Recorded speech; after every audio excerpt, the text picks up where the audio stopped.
All right. So yeah, we're in the North Ward of Waterdeep.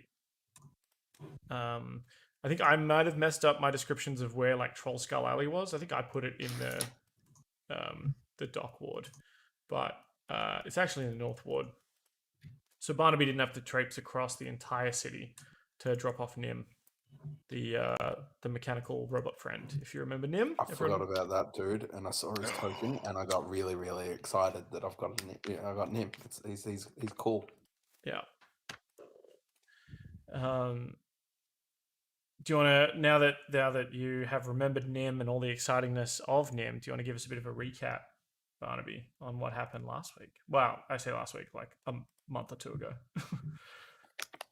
Oh, geez, that's. I'm not gonna lie, it is a little bit tricky. What I recall is that we were trying to follow the culprit who we thought had set fire in Troll Skull Alley. We followed him into the sewer. We beat the beholder. Yeah, and then as we were following him out, we came to a manor of sort. Went in, spoke with the lovely person who was in there.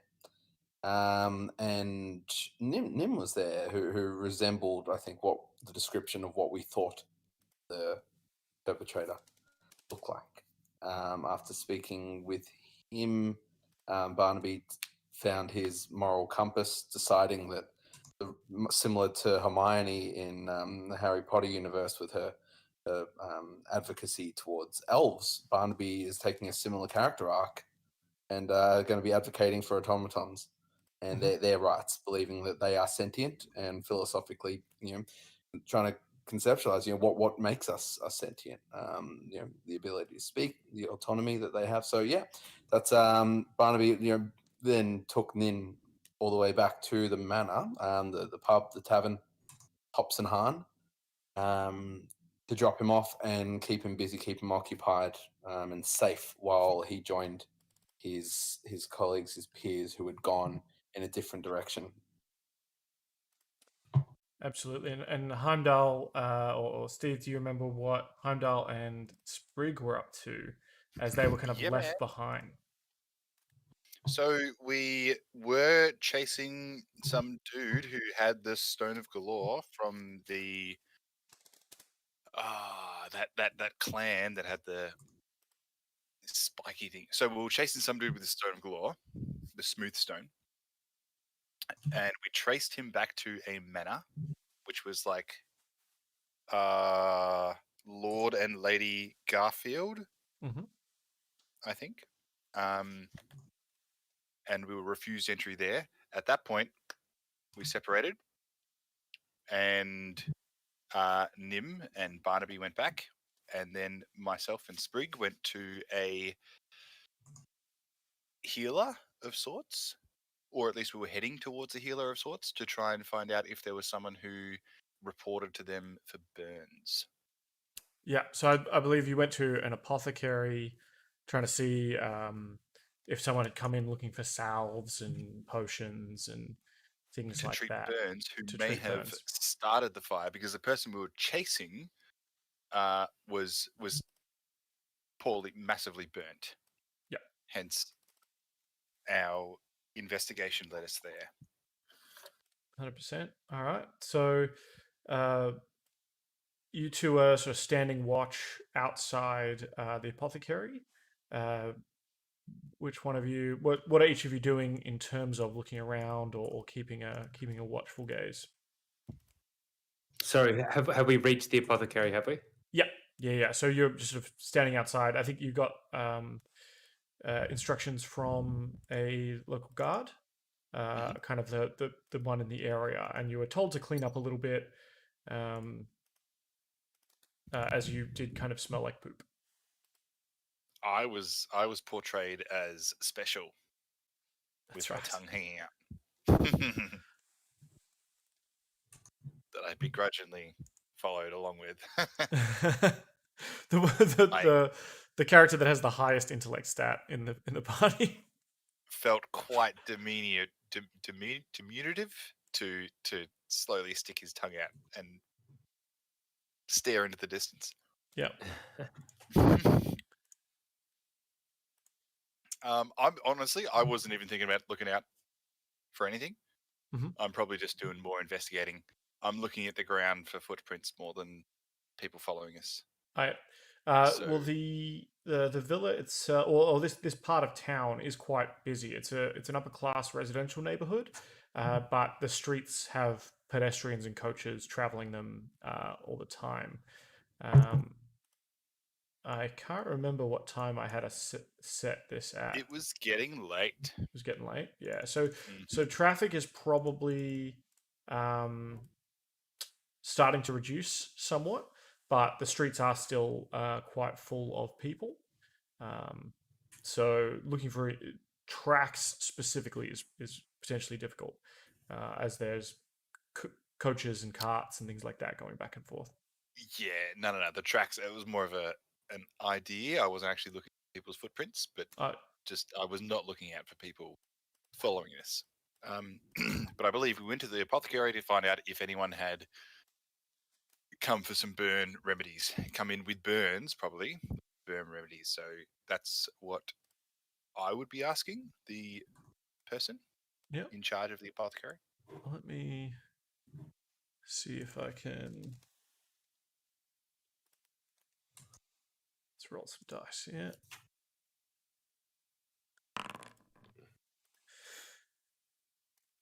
So you enter into the apothecary. It's got a sort of a leaf and a flask kind of symbol above the door, and behind the counter, up on a some sort of step, is a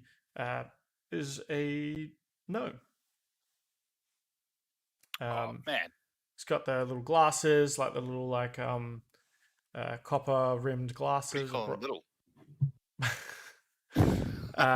Well, he's little even for a gnome. You know what I mean? Like Oh. your regular gnome size. This guy seems to be even smaller. Oh, okay, so I walk up and go, "Hey, little guy." He says, "Who are you calling little?" Yeah, you clearly. You're the only person I've ever met that's smaller than me. Yeah. Finally, satisfaction. He says, "And what can I do for you, big wee jobs?"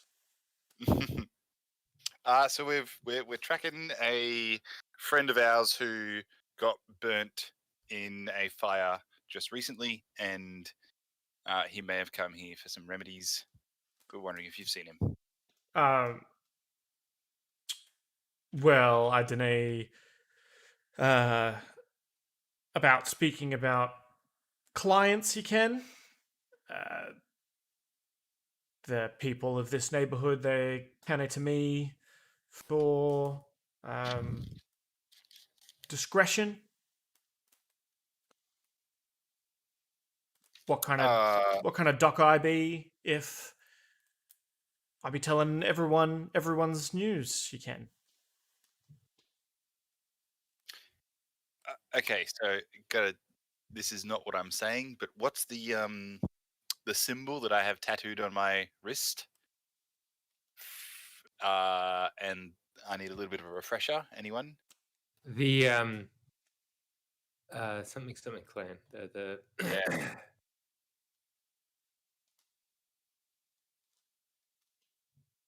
Hold on. I got you. Thank you. Just give me a sec. Scimitar? It is No. Xanathar gang. Xanathar. Xanathar. Yeah. Cool. All right. So back into game speak. So my boy from the Xanathar gang came in here and mighty disheveled from some hocus pocus we got into earlier, and I flash the Xanathar tattoo from that I calligraphied on there from when we went into that place, thinking that it might be a Xanathar stronghold. Yep. Because that was when we started this thing. And anyway, so I flash him that. Does he recognize what does he do when I flash this?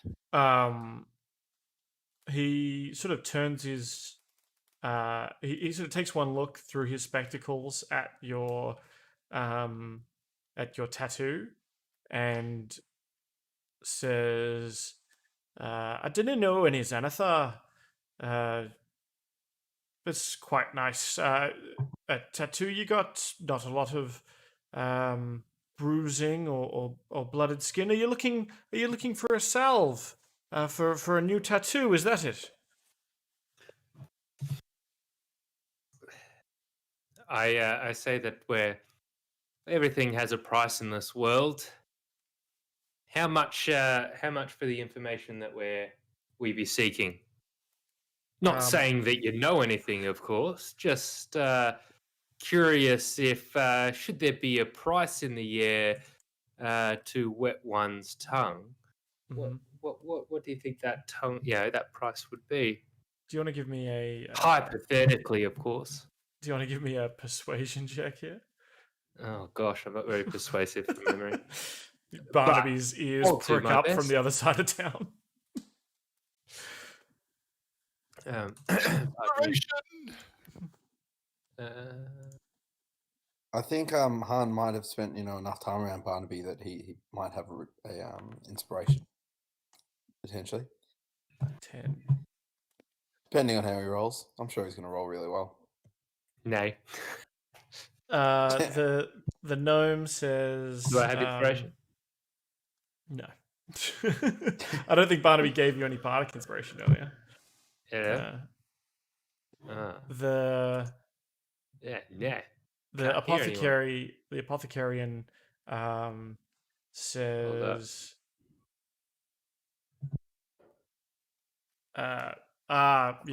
daft wee scanner.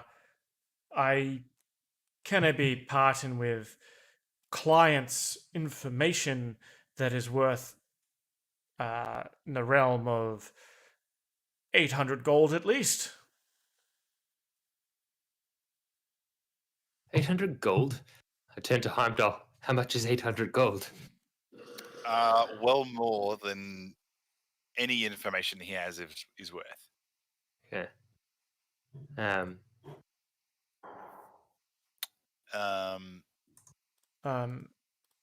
He says, well, I may not have seen someone come in here with burns, you can, but certainly I saw someone come in here for burn remedies. But, of course, a valued client like that, can I be giving them secrets away? Well, so we know it was related with the pause. Griff, unpause. It was related. So it was a friend of ours from the Garfield Family? house. Yeah. That came in. So it's no secret.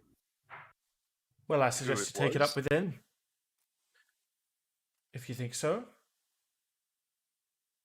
Unfortunately, we don't smell very good. We were tracking some thieves through the sewers and we got denied entry to the Garfield until we can shape it up. But this is a very time sensitive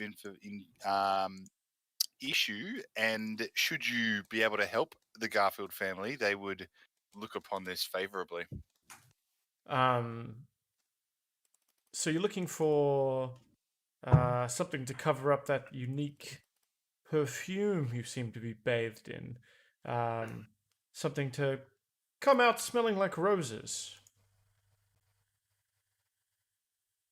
I can't say I would turn down a sturdy musk. Should you have one? He sort of comes down the stairs, goes up to one of the shelves, climbs up sort of a little step ladder on wheels, and kind of wheels across to a shelf where he pulls down a small sort of a glass vial and brings it over to you, and says, well, it'd be 5 gold. What is it? It's perfume, you can. Covers up your natural smells or your unnatural smells in your case. What does it smell like? I don't get this. Like, is it going to eliminate all odor? What are the stats of this thing? Well, he More opens it importantly, up. what is the fragrance? Yeah, he opens it up, Yeah. and you kind of get the smell of roses and lilac, some sort of flowery smells. There seems to be just sort of a liquid in there. It appears to be a kind of perfume or cologne. And how many doses would this have? Depends how much you want to put on, but a lot. The smell is quite pungent, like a cologne would be. If while looking at it, Heimdal, you don't think there's any magic to this whatsoever. This is purely like alchemy. Just wondering, just trying to figure it out. So for later on, if it comes into handy of covering up other smells Yeah. and what it's going to smell like, essentially.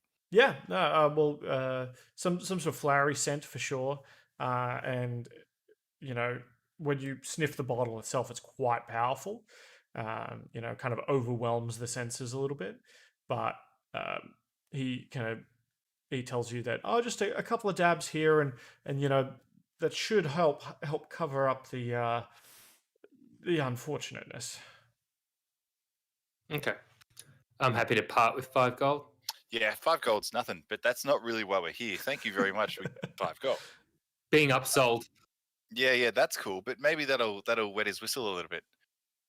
So now that we've got business out of the way, can you describe the lad who came in for the burning remedy? Give me another persuasion check. I'll go this time.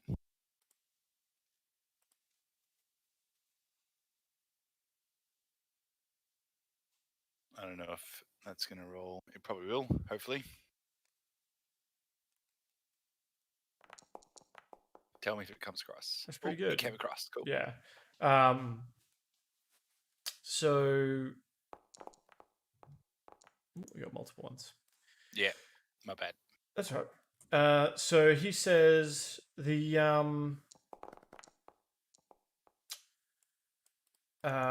I mean, perhaps I could part with that information for a valued customer, a friend of the Garfields, as you said. But perhaps 400 gold. You're kidding me. What sort of people do you think we are? Like, come on. If word got out that I had sold out a valued customer such as the Garfields to a couple of street ruffians wearing gang tattoos and too much perfume, then I would be out of business. Perfume was your idea. I would be out of business very quickly. And it's probably at this point that Barnaby comes strolling up the street and sees an argument or a discussion happening. An argument, you say? Inside the apothecary. Barnaby, yes, he's very excited. So yeah, but I rock up and say, hello. What's all this then? Oh, Heimdal, is this your cousin? This is no descendant of mine. This is, even though he's short, he's nothing to do with me. He's trying to charge us 400 gold for some information which we're rightly owed. That does sound excessive. Yes. Surely he would change his mind for a song from the most famous bard in all of Waterdeep. No. You wouldn't give him a song. It's not worth that much. I know that my songs are priceless. But for this, if it means something to you, and as an apology for my faux pas, assuming your relation earlier, I'll do this for you, Heimdal. I will offer him a song. I wouldn't wish you to stoop so low. And I, the gnome. The gnome is kind of eyeing the three of you, kind of confused. But he doesn't seem to be kicking you out of the store so far. He says, well, song uh the song can't be that good to be worth. What is it? What is a hearing of a song? You can, be it move you to What's the utterance tears. of a word? But this is no ordinary song. You see, to an ordinary song, it would be you could go to any bar, any tavern, and hear it. No. This song itself is special. This song creates such euphoria to the listener that they've been known to throw 400 gold. I've had diamonds, I've had gems and pearls thrown at me when I've played this before. As a mistake, I played this in a tavern, and my word, I tell you, we didn't pay for a drink for a month while we were there. Do you want to give me a persuasion check, or is this a deception? Did this actually happen? Maybe. I will. Oh no, what's going on? Because at the moment you're trying to convince him that the song is that good, that he wants to hear it.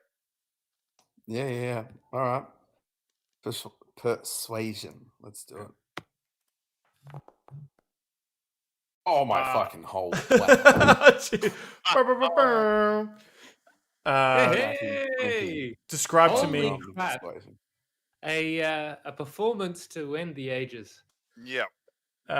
So this is just talking up the song. This is give me some more. I love what you've put out so far, Barnaby, but as you describe this tale of wonder and people throwing money at you and things like that, the gnome starts to sort of lean closer and lean kind of up to you, eyes wide, ears wide, wanting to hear more. And he says, that could be a song of the gods, you can. Such power over emotion. Would you play me a bar or two? I'm sorry, I couldn't play you a bar of the song. That to do that would do it just injustice. Such an incredible injustice. It would be like receiving but a kiss on the cheek from Felurian the Fae, who taught me. Oops, I've said too much. I've said too much. He says, then if you cannot play the song, I promise to you on Grindel Gloom himself that I will give you the information you seek as best I can, but I must hear the notes. I'll play you. I'll sing you the first two notes. Today was gonna be the day, and then stops. Yeah.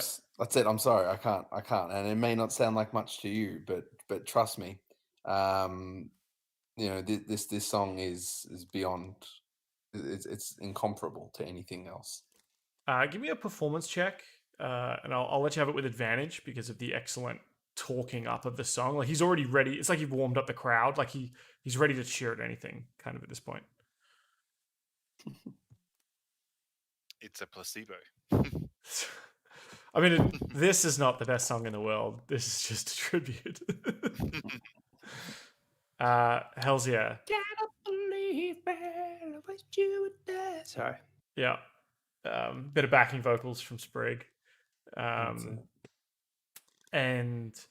the gnome sort of awed, floored, like, tears are starting to well up in his eyes at just the start of that song.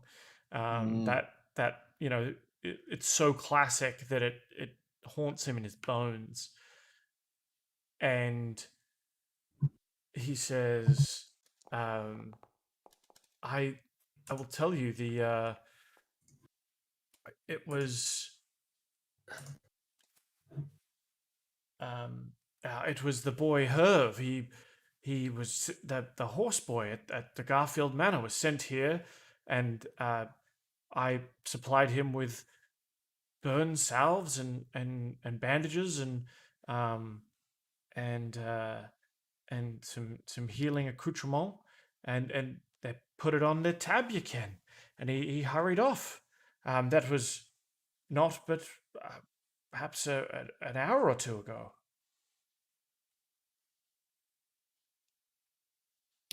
All right. We got what we need. Wonderful. We'll come back for the And rest of the song.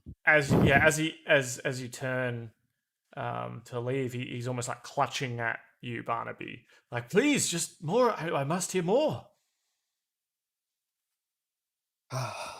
Okay. And I do feel for the man, and Barnaby is not one to be able to turn away from a screaming fan. So I sit down, I pull out the lute, and I play him the greatest song in the world, Wonderwall by Oasis, in its entirety, in full. And I even do a bit of a charm person on Han to get him to do some backing vocals for me. Not that he needs it. I don't think Han does need to be charmed in order to do some backing vocals, actually. I think he's more than willing to. You mean Sprig? Because Han is in the netherworlds of hell. Damn it. Can we change his name on Discord? That'd be James. You'll have to do that. Sorry, I couldn't hear any of that. My Bluetooth headphones died, so I do apologize. You missed I the can greatest change song. my name. You missed the entire greatest song in the world. Heartbroken. Yeah. So you were doing backing vocals to it, so that's fine. Harbinger. Cool. There we go. Fix. There you go. Ronan, no more mistakes. Cool. So yeah, I can't even see the nameplates. I just see you all three as green. But then again, I guess I'm looking at the thing. Cool. So yeah, he's sort of left in tears, shell shocked by the song. And how long does Wonderwall last? Like 40 minutes? Oh, look, I'll do a bit of an extended version there and give him a 5-minute song. Cool. All right. Where to, Gumshoes? Back to the manor, I suppose. Back to Garfield Manor. Yeah. So we're smelling good. So, but how are we going to get in? Because we're good mates with Herv, the horse boy. No, We've already tried to get in. Garfield, not Garfield the deal warlock. Garfield the.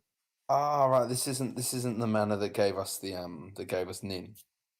No, that was the temple of Gond, I think. Okay. So we left the temple and continued to track the person who was burnt, and we ended up at Lord and Lady Garfield's. Yeah.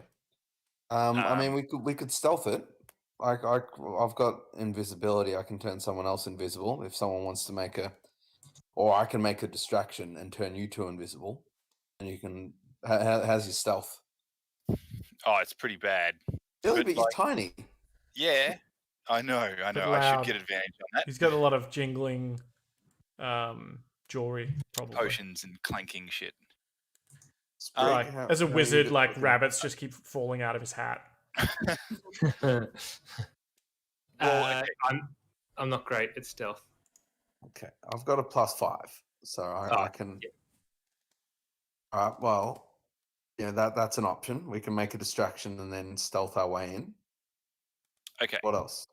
Yeah. I could jump up onto the roof and lift up some, the thatch tiling on the roof and get in that way. We'd probably still need to stealth that because otherwise people would hear it if we don't do it stealthily. That's And then true. they'd just come up and be like, "Hey, what are you doing on our roof?" The fuck, buddy? Okay, so can we just quickly identify our goal right here? Is it to find the Stone of Galore? I I think get that's where we're distracted heading. with side quests. Yeah, what are we No, doing? as in, I'm pretty sure the burnt guy took the Stone of Galore off the dwarf who died out the front of our place in a horrible fireball, and we were chasing him because he had the dwarf stole it from the scimitar dudes, and then this guy stole it back, and we traced him back to Lord and Lady Garfield's manor, and then we were turned away by Dobby the house elf at the front door because we smelt too bad, and he doesn't fraternize with the scimitar crew. So Yeah, because we flashed our thing and he gave 0 shots. So Yep. maybe smelling less horrible, we may be able to gain entry. But I'm thinking he said we should go out to the servants' entrance if we're here for delivery. So there's a servants' entrance. So we should probably try and enter through that way. Because what kind of deliveries do you think they'll get? Yeah. Will they get flour? Like, do you think they have their own bakery inside and servants? Yeah. Bake bread, or they're lords and ladies. So we could go in as bakers, or we could go in as we could go in as minstrels. Oh yeah. So totally. Yeah, Barnaby can do the whole thing, and we'll just I can't be minstrel. I haven't bled yet. You can't pretend to. Oh jeez. What is a minstrel? I actually don't know what it is. Minstrels are a traveling troupe of bards, basically. Musicians. Wow. This is right up your alley. Minstrels, minstrels, not menstruals. Right. Sorry. Gotcha. Okay, I thought it was some kind of something to do with your bard guild, where you couldn't call yourself a minstrel unless you'd bled on the stage or something. Sure, let's go with that. So, according to Wikipedia, the source of all knowledge, a minstrel was a medieval European entertainer, originally describing any type of entertainer such as musician, juggler, acrobat, singer, or fool. The term later from the 16th century came to mean a specialist entertainer who sang songs and played musical instruments. I mean, that sounds exactly like what Barnaby is, but maybe, you know what? Maybe he hasn't passed Bard school. It turns out maybe he was a dropout the whole time. Oh, jeez, wow. That hurts. No, Barnaby is so much elevated from a minstrel that no one would dare insult him, call him that essentially. But he'd be happy to lower his status for this one time for this purpose. Okay, yes, let's be minstrels instead. Or I mean, bakers could be fun. Does anyone know anything about bread? No. Or cakes? I'm down with minstrels. Okay, so we'll need some instruments. Oh, could we be yoga instructors? I don't know if I can do that. I don't know if they would want yoga instructors, and people kind of anyone. Let's go with minstrels. Okay. All right. So can I? So what instrument would I play? So can I? I reckon like a woodwind instrument, maybe. Yeah, like I was thinking like a flute. If I could, I snap I use my my thorn whip to grow a long piece, a long branch. What else have I got? Wait, what else can I grow here? I'm thinking then I can just fashion it into. You could do a didgeridoo. Didgeridoos are pretty dope. Yeah. A dopery-doo. Thorn whip. Create a long vine-like whip. You could do drums with that. Yeah. Primal savagery. No, that's not going to work. All right. Yeah. So I weave. I grow some vines using my magic, and I weave them into. What can I weave it into? Come on, maracas. My creativity is failing me. Man, you got this. How about a violin? Use the Yeah, the I like vines that. to. Yeah, grow it out into a violin. Yeah, okay, and then violin? a violin. Oh, that's Yeah. good. Oh, nice. Does anyone have any like? So then I use my primal beast. What do I do? Wild shape. I use wild shape to grow into a horse briefly, and then I get one of you to cut my hair. Shotgun, pull it. I'm not going to come. I'm going to pull it because if you cut it, you can Hey! damage. It can damage the fucking hair, man. It can damage it. You don't want split ends on your bow. It needs to be so. Yeah. A few of them. You can't just pull out one. It's like it's hundreds. Yeah, Yeah. you just got to pull it out one at a time. Yeah, no. So before I can, so I take the form of a horse, and I'm like, all right, now cut off, and just before I can say, cut off a lock of hair, you've just yanked out a portion of my mane, Yep. and I return back to my humanoid form, thoroughly An disgruntled. eyebrow. Yeah. Yes. Yeah. Oh, now he's got that. Missing an He's got that like that fade of one side. Yeah, and then I continue to fashion my my violin. What are you going to do, Heimdal? Can you create some meteors and make a percussion instrument? I can make meteors. I got a rope trick. I could like entertain with like the magic rope. You know how people do that magic rope trick where they turn one rope into 2 and 3? Is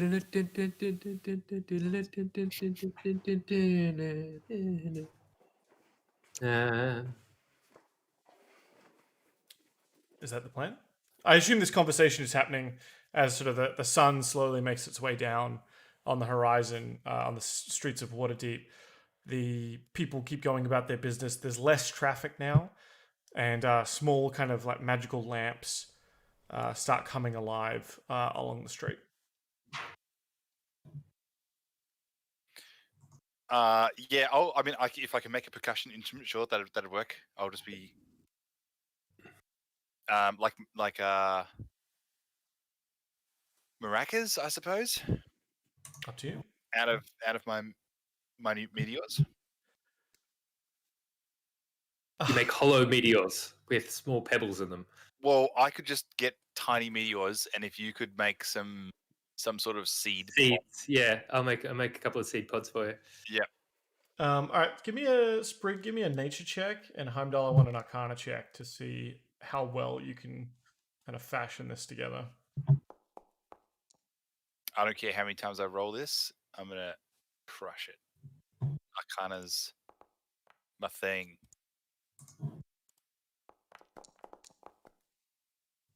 It's pretty good. That's rather incredible. So yeah, you're able to sort of summon like the non-explosive version of your little meteors, and waste a natural 20. And Well, I had yeah. And so you've got like these little kind of floating pebbles that float inside some kind of like wooden seed pod or shell that that Sprig's able to kind of fashion for you.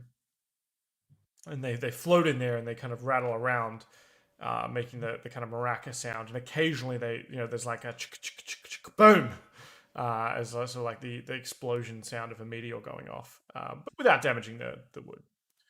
It's just sort of an extra added effect. Yeah. So it's something that I'm seriously just going to be keeping the BPM going. Mm-hmm. So the three of you make your way through the streets to the Garfield Villa. Is that right? Yep. All right. So I would suggest that we say that the Lord Garfield has requested our presence for a show. Yeah. And then while I'm in there, just to give you guys a bit of a heads up, I'm going to cast a locate object on the healing of Ketchimaro, whatever the gnome said that he gave, Oh, yep. so I can find out where this is, hopefully. Yeah. So yeah, he probably like showed you an example, perhaps, of what he sold to the person. And yeah, so you find yourself outside sort of the main entrance to the grounds of Garfield Manor. So let's go around to the side entrance, if we can. Yeah. To the servants' entrance, I think it was called, actually. Or is there a loading dock? Why didn't Barnaby come with you? There we go. Whee! That's fun. We are moving as one, Mr. Group. Well, what's her name? Oh, Quickly. Tenacious? Oh, Tenacious no, 3. Tenacious 3, yeah. not bad. Yeah, okay. It's a bit metal, but it'll do. It's okay. I like it. So you're out in sort of the side of the house. You walk along the sort of side street there. From your vantage point at the back here, you see a stone building separate from the main manor house, connected by a wall. There is a big sort of double stable door, and you can kind of get the smell of horses on the air. Sprig, this very similar to the smell you were just putting off. There is also what appears to be sort of a small back door in the main building of the house as well. Sort of tucked in around the back there. So is there anyone out the front, at the back? No, there's no one outside. I mean, there's people on the street in general, just sort of walking back and forth, or like walking about their business, going about their business. But there's no back one. door open? It is not open. Can we call out for Herv? Herv! Herv!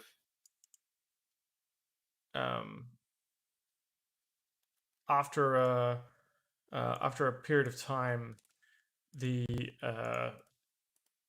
stable door creaks open a little bit, and out steps a small boy.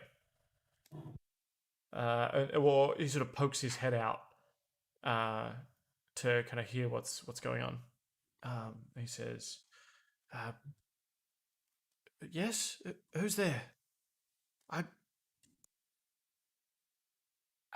We're the Tenacious 3. We've been sent for by Lord Garfield, and we're running very, very late, and he wants us to present our music in front of his peoples. Yes. And therefore we need to quickly get in and prepare. Would you let us in the back way?" He said, "Oh, I don't know if I'm meant to." It's all right. Lord Garfield seemed very mad. Or Lady Garfield seemed very upset. I don't.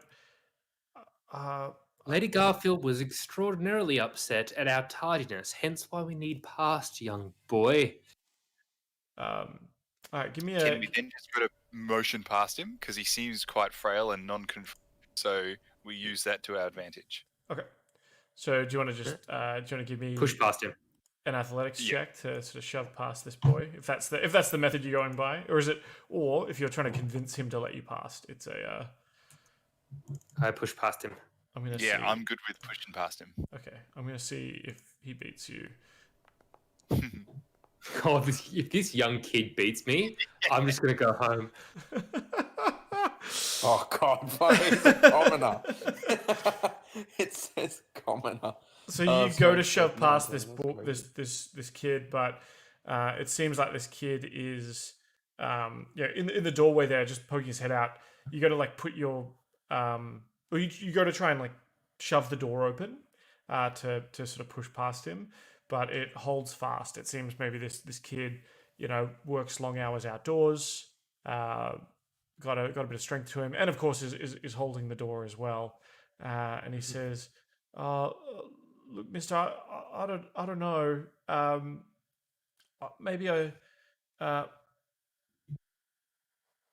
Maybe I should go ask. Maybe I should ask the groundskeeper. He's my boss. He'll know if there's meant to be people in. He or he doesn't like being bothered on at night though." I said, damn it, boy, if you don't bother him now, the screams of Lady Garfield will.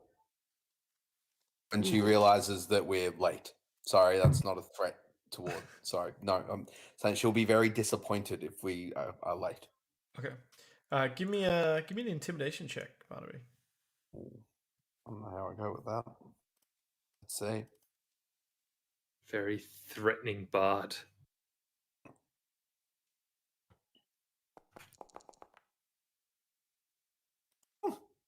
How are you?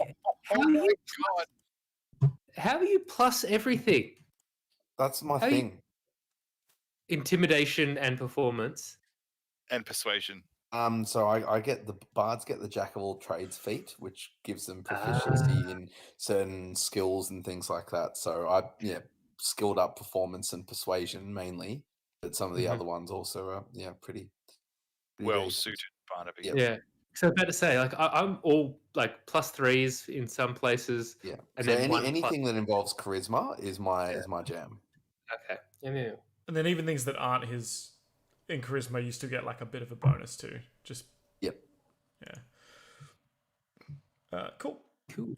So the kid is thoroughly intimidated and says, okay, well, wait here. I'll go get the groundskeeper," and rushes off, closing the door behind him. Oh, whoa. Can we put a foot in the door?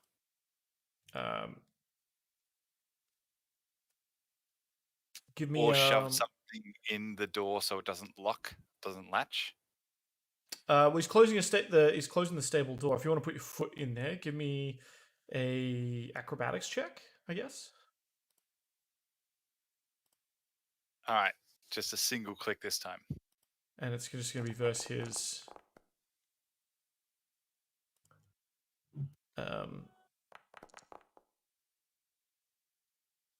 Yeah, so the boy is like, okay, wait here, I'll go get the groundskeeper, and he slams the door to rush off, and just too late, Heimdal, you go wait, and go to put your foot in the door, but it's already closed.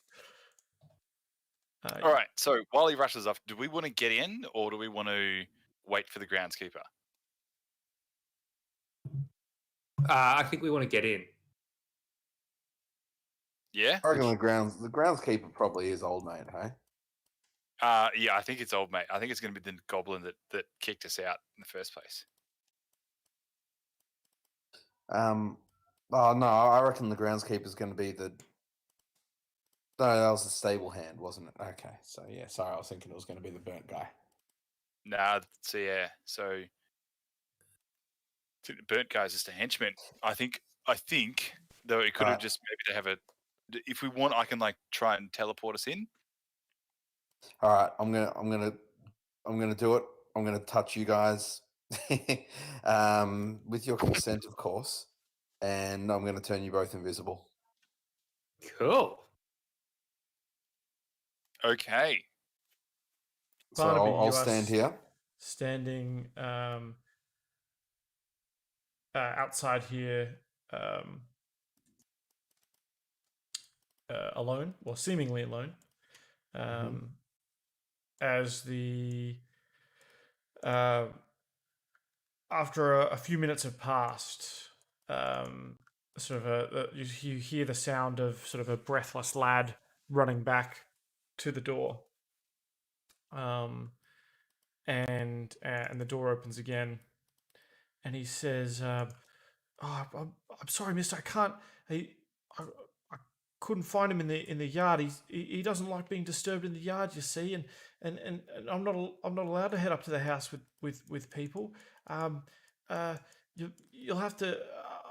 I'm so sorry. I know you're meant to be in here, but I just can't. I can't let you in. It's more than my hide's worth. You understand?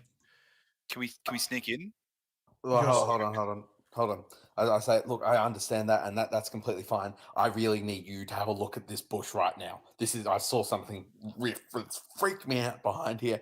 I don't know what it is. Maybe it's normal for you guys down here where I come from. We don't have these kind of things. Can you please just tell me if this is normal? And I encourage him to leave the doorway.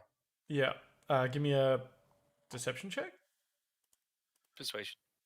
Well, I mean, it's deception because you didn't. I don't think Oh, Barnaby deception. really saw Sorry, anything. I thought Yeah. you said perception. Oh, okay. Deception. Oh my god! Oh my god! Another natty Dive through 20. the door. The boy. This is bad. If we have a fight later, I'm done. Right. I'm dead. Like, Yeah. So you give him that sort of impassioned speech, and he's like, oh, what's wrong? And kind of pushes the door open wider to come out and kind of look at this bush that you're pointing to. And he's like, oh, what's wrong? What's happened? It's not something getting to the horses, is it? and I point to a cat that's just nonchalantly licking its paw. Yeah. I'm like, that? What the fuck is that? And so he's sort of stammering, going, a cat. I think it's an old Tom that lives around these parts. But a lot of people keep them to keep rats down. Oh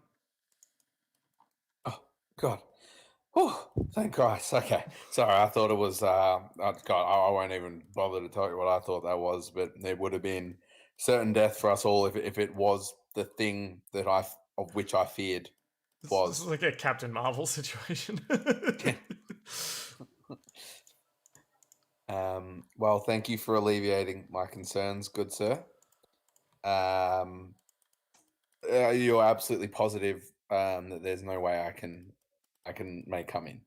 I'm sorry, Mister. That like when you can come in and wait perhaps, but I can't get you into the house. I don't. Oh, may I come in and wait outside of this cold? That would be fabulous, actually. Yeah, you can come in and wait in the he's coming and wait in the stables. The groundskeeper should have done his rounds soon, and he'll be back. Wonderful, thank you. Can I use my message? What's it called? I've got a message. Yes, it's called message. Mhm. So can I ask Barnaby to question Mr. Herve where the lad went who was in need of healing from the burn? Can we question him about that? Yeah, sure. Oh, it's what a lovely stable you have here. Look, can I ask where you had a lad, I think, a stable hand who was in a bit worse for wear, I believe. Is he around? I have some questions about the horses that I'd love to ask him. I'm the stable hand, Mister. I did see a guy who was a bit injured. Lady Garfield yelled at me to go get some stuff to help him. It seemed like he was a bit hurt. Maybe it was he fell in the fire or something. I don't really know. That the house was all up in there was a lot of noise up there, a lot of people moving about. I mean, everyone was sort of on. All the guys were all dressed up. I haven't seen anything like it in a while, actually. It's really tense in there. I mean, maybe you don't want to go in there. Maybe maybe the dance and the song and that's not worth it. Maybe they're not in the mood. I mean, it seemed to upset a lot of people that he'd come in. There was a lot of yelling and stuff before. I decided just to stay in here afterwards. I gave him the salves and that and left, and I just decided to come back here and be with the horses. You know, it's the horses are pretty nice. They're kind. They don't yell. Especially Lady Garfield's horse. He's real nice. He's a bit fast and he's got a bit of a temper, you see. But no, he's a good horse, and I mean, he'll bite you a little bit, but like not a lot, you know. And I'll try and give him like an extra apple every now and then, because well, I meant to treat him right. Of course, he's a good racing horse. Malada is his name. Did you want to meet him? He's a real nice horse. I love a horse that bites just the perfect amount. Yeah. Horses these days just don't quite get it right. It's either too much or they just don't bite at all, and no one wants that. You want a bit of fire in your horse, don't you? Oh, that's it. And he's got a lot of fire. I mean, these other lovelies. I mean, they're all right. Like, look at this one, and like, you know, one's kind of like he walks over to one and gives it a bit of a pat, and he says, "Oh, like she's beautiful. Bit of a softie though. Not a lot of spirit in her. You know, she's not going to win any races.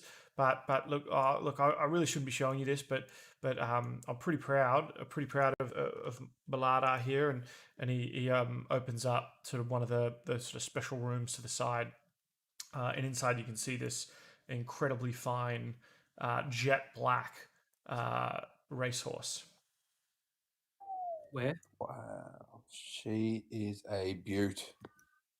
She is a beaut. What am I looking at? Well, this is the famed Malada. That means super fast in some of the language, and she's got and the horses seem to be sort of reacting a little bit to, you know, the two invisible men walking around the room. They can definitely kind of smell and hear you walking around. This boy though, this stable hand is a little bit, you know, preoccupied now that you got him talking about horses. He says, "Oh well, you know, she's pretty fast. We train her up, you see, and the horse is fully tacked and saddled, and even has sort of some saddlebags on the sides." And he says, "Oh yeah, we kept the Lady Garfield asked me to tack him up because she said she might need someone to go somewhere pretty quick, and you could, I mean, you can get a coach in that, of course, in the city, but none of them is quite as quick as Malada. You know, if you need to get from point A to point B, he's your horse." Absolutely. And I put my arm around him and take him over to this horse over here and say, "Now show me exactly kind of what the difference is, like close up with this regular horse. Show me on this regular horse what Malada doesn't have." Because it would be, you know, what, and I kind of whisper, "Well, great opportunity to search the saddlebags." Yeah. So could I whisper to Barnaby with my whisper that I would like to borrow his dagger of teleportation while I'm searching these saddlebags? Yeah, absolutely. It's I'm sure a adept pickpocket, would be able to take Yep. that. And then while searching these saddlebags, I also put the dagger of teleportation in there. Yeah. Jeez, So that's clever. whilst you guys are doing that, I'm using my my affinity for animals and beasts alike. I let Malada grow accustomed to my scent. Like whilst they can't see me, I let him smell me. I pat and calm the horse, and try and build an attachment with the horse. Cool. So give me an animal handling check to see if you calm Malada down. This horse is a little bit highly strung. Oh, my rolls tonight are shite. 11's not too bad. 11's not too Not bad. too bad. Let's see how It's not Malada like feels. you're kicking it in the nuts. Yeah. Let's see how Malada feels about it.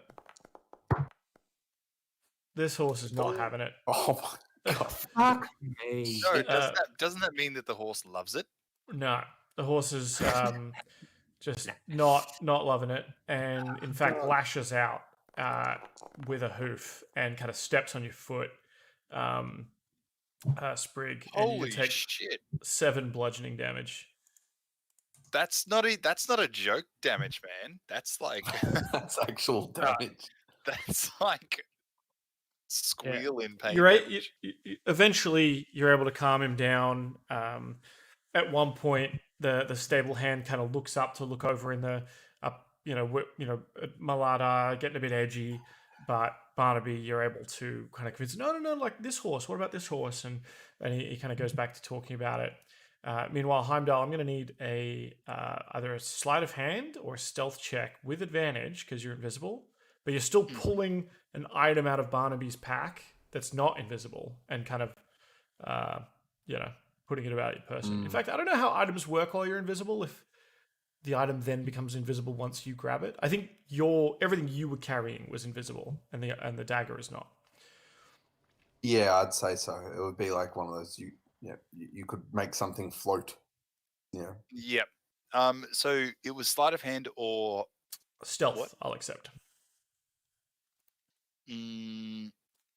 okay. I'm gonna go sleight of hand.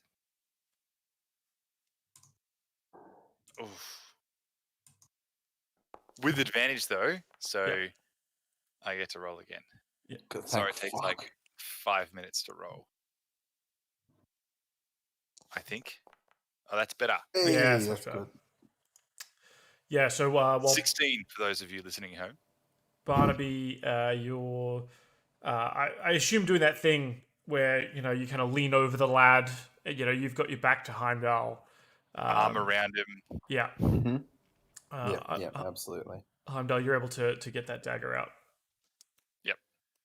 And then while checking the bag of the horse, do we find anything? You do, in fact, as you kind of rifle through, Sprig kind of holding the horse steady while occasionally getting kind of kicked in the shins.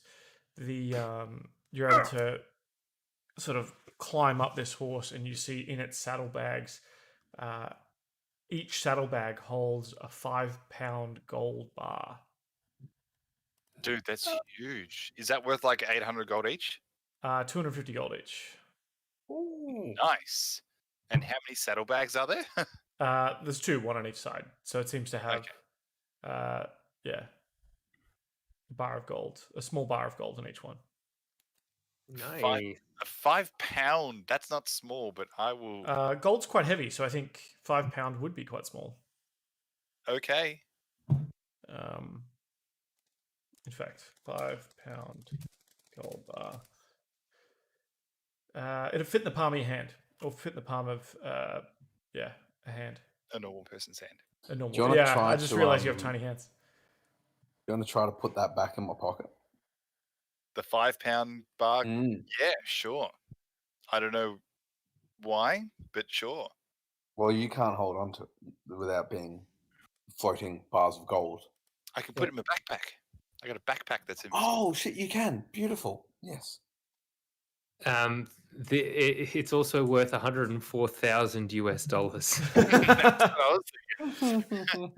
inflation for you. This episode brought to you by bullion dealers everywhere. Brought to you by 2021 standards. That's right. But it's only worth 250 gold coins each because those gold coins are also made of real gold. So they're working off a gold standard already. Whereas we have inflation out the wazoo, modern monetary theory. It's all pretty out there. Cool. So Barnaby, you're getting a lecture on what makes this horse not as good as Malada, and he sort of at your because you're doing that thing where you're being encouraging, right? Like you're doing that thing where you ask someone questions about something they're clearly obsessed with. Yep. What kind of things are you saying, or like what kind of things are you doing to keep them going? And tell me, like, so how is this saddle set up differently to, say, if I were playing polo? Yeah. And he starts going into that kind of semi-knowledgeable. Well, yeah, of course, you see a polo one, you need a lot more. You need to be able to stand up in the stirrups a lot, and be able to lean off to one side. So you can't have it shifting about sort of at all. You want to be able to. It needs to be adjusted for the height of the user to be standing up, or sitting down to be doing the swing. Another big part of this Malada, and I shouldn't be telling you this, bit of an inside secret, but Our Lady's horse has special horseshoes. They're a little bit better. They're a little bit of cut above, but you got to pay good price to get that extra level of speed. You know what I'm saying? I don't know why he just aged Wow. like 30 years in how he speaks. And I looked at him and say, "You're such an interesting man. The ladies must love you. Surely you've probably got a wife. You're wifed up by now, aren't you?" You say to the 16-year-old boy. He That's says, flattering. Yeah. He kind of blushes a bit and says, I mean, there is a girl I like, but I mean, I don't know much about girls. You see, I just kind of know about horses, and sometimes some people don't like it when you just talk about horses all the time. They think that's a bit boring. They make fun of you. But like I think it's really interesting, and I mean maybe she does too. I'm a bit worried. I don't want to mention it to her just in case she thinks it's a bit weird, But like I think she probably like horses because I like horses and I like her. So like I bet she probably does like horses. Well, I mean, I personally I can't hear enough about horses, but maybe some people, what's another interest of yours, mate? Like, what else do you like other than horses? He seems a bit like he kind of thinks about it because he hasn't really considered anything outside the world of horses. He says, Kid's obsessed. I'm not really sure I understand the question. Like something that's interesting that's not horses. Like, why would you ever need anything but horses, though? Like, because look at them, they're pretty good. Like, they're very beautiful and they're very fast and sleek and they're smart. They're wicked smart, and like they're pretty good conversationalists. Like, they don't do a lot of talking, but like they kind of listen, So this has been a wonderful conversation. I might, and because we're such great friends and so both well versed in horses, I've learnt so much more now. I feel as though you can trust me a lot more. You know that I haven't lied to you.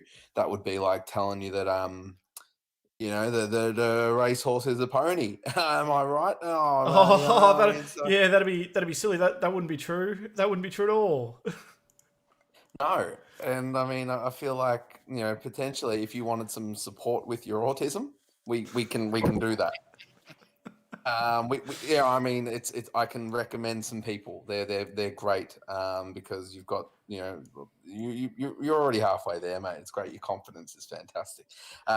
So look, I mean, given that, I'm gonna head up, and I think that I'm really hoping that I'll catch. What I'll do is I'll come by tomorrow. I'll let you know how it all went, and we can chat about horses some more. What do you say? Yeah, that sounds like a lot of fun. I'd be really excited about that because there's just so much more to talk about. Just like right up the equine category. There's and like as you're kind of walking away from him, I imagine like he's sort of just nodding like, oh yeah, like maybe we can talk about different kinds of straw and feed and oh like we've got to don't forget about the salt licks. That's pretty cool. There's a lot of them, and it's really interesting how like there's black horses and speckled horses and stuff, but that like you can have a white horse, but it's not really a white horse. It's actually a pale horse. And like so he's just sort of like reeling off a bunch of weird horse facts excitedly as you kind of walk away from him into the backyard of the manor house. And I thought we were weird. This kid is fixated. They're not weird. He's just different. Okay. Oh, I'm sorry. All right. So, do you successfully evade Herv and leave him in the stables? I feel like that was a success. Yeah. Cool. I think you brightened his day, at least. You made him forget about the unpleasantness that he had to deal with earlier in the day that wasn't horse related, and Existence. potentially. All right. So we know that Lady Garfield is pissed off and there's a bit of commotion. There's probably going to be people inside. Should we try and stealth? Well, we're still invisible, aren't we? Mm-hmm. Yeah, Let's try and use that. Can you link the invisible spell for me, Paul, just so I can see like what triggers it to fall off? It falls off. Oh, if I got damaged. I think if you do damage. Oh, what's up, Doa? We just got raided. Hell's yeah, got some friends watching.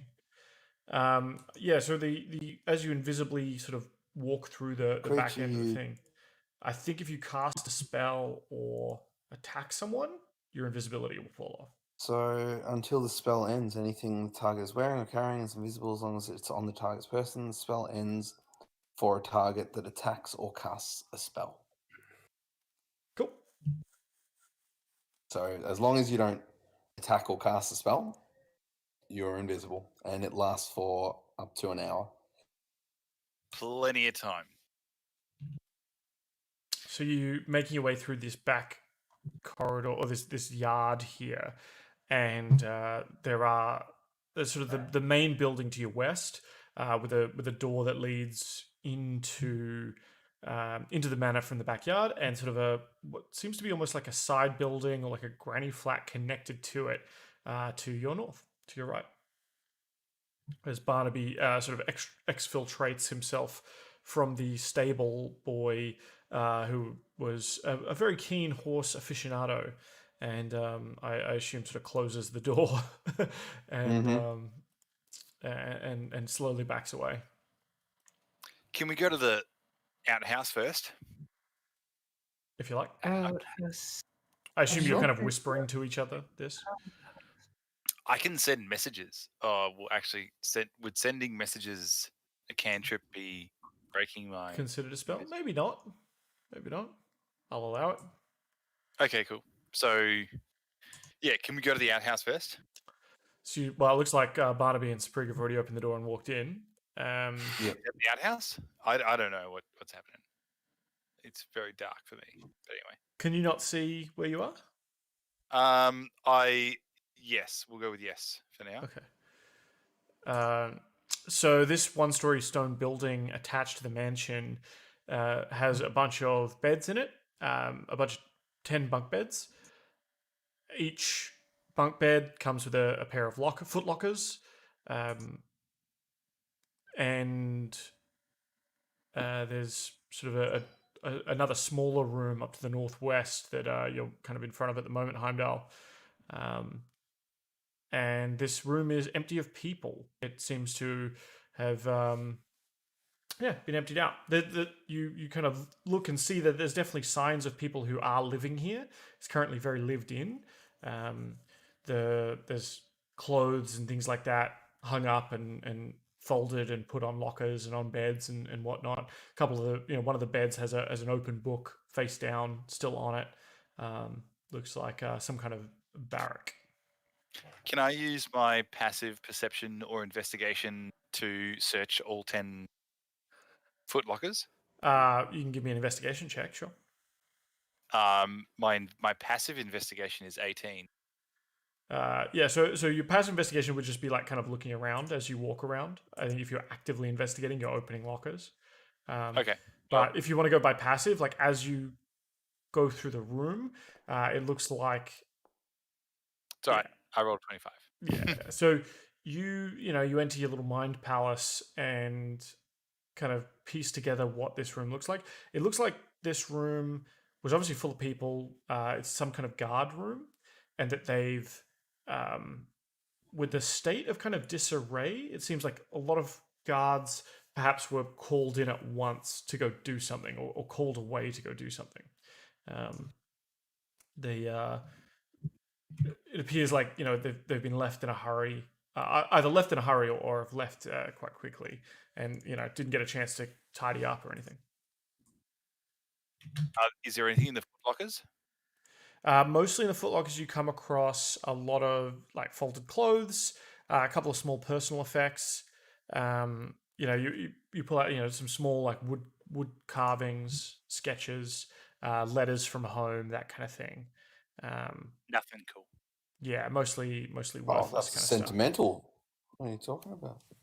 Well, is there anything that looks really sentimental? Like really sentimental? stuff. Let me. That I might be able to use against someone that I come up against? Yeah, could be. I'm looking for an advantage. That's exactly what it is. It's just one advantage. If not, then I'll just leave the trash there. Tell you what, let's do a. I think I've got a table for this actually, like a curio kind of thing, right? Magic item, no.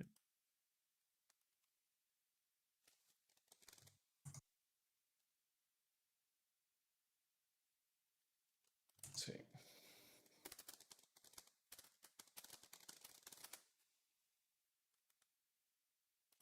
Oh, I'm going to give you something.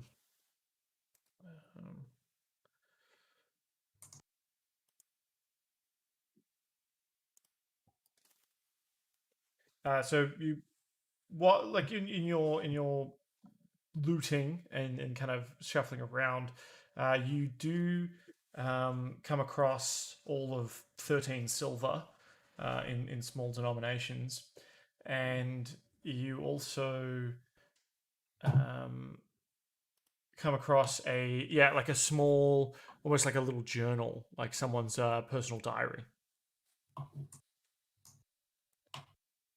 Is there a name? Oh, geez, gotta give you names now as well. Sure. Well- Yeah, no. Amir. Okay. Amer. He's got it written sort of in on the inside cover. And is it okay? Anything important in the journal as I flick through? You flick through. You see a small entry about how there's there's a wooden man that gives Amir the creeps. It just kind of like stands there and kind of looks at you silently.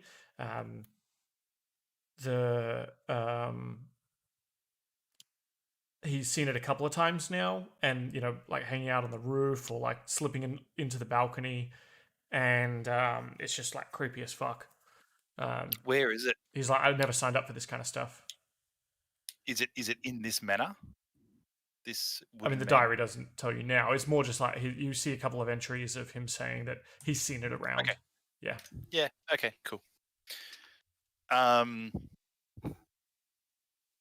Anyone else got ideas of where they want to go?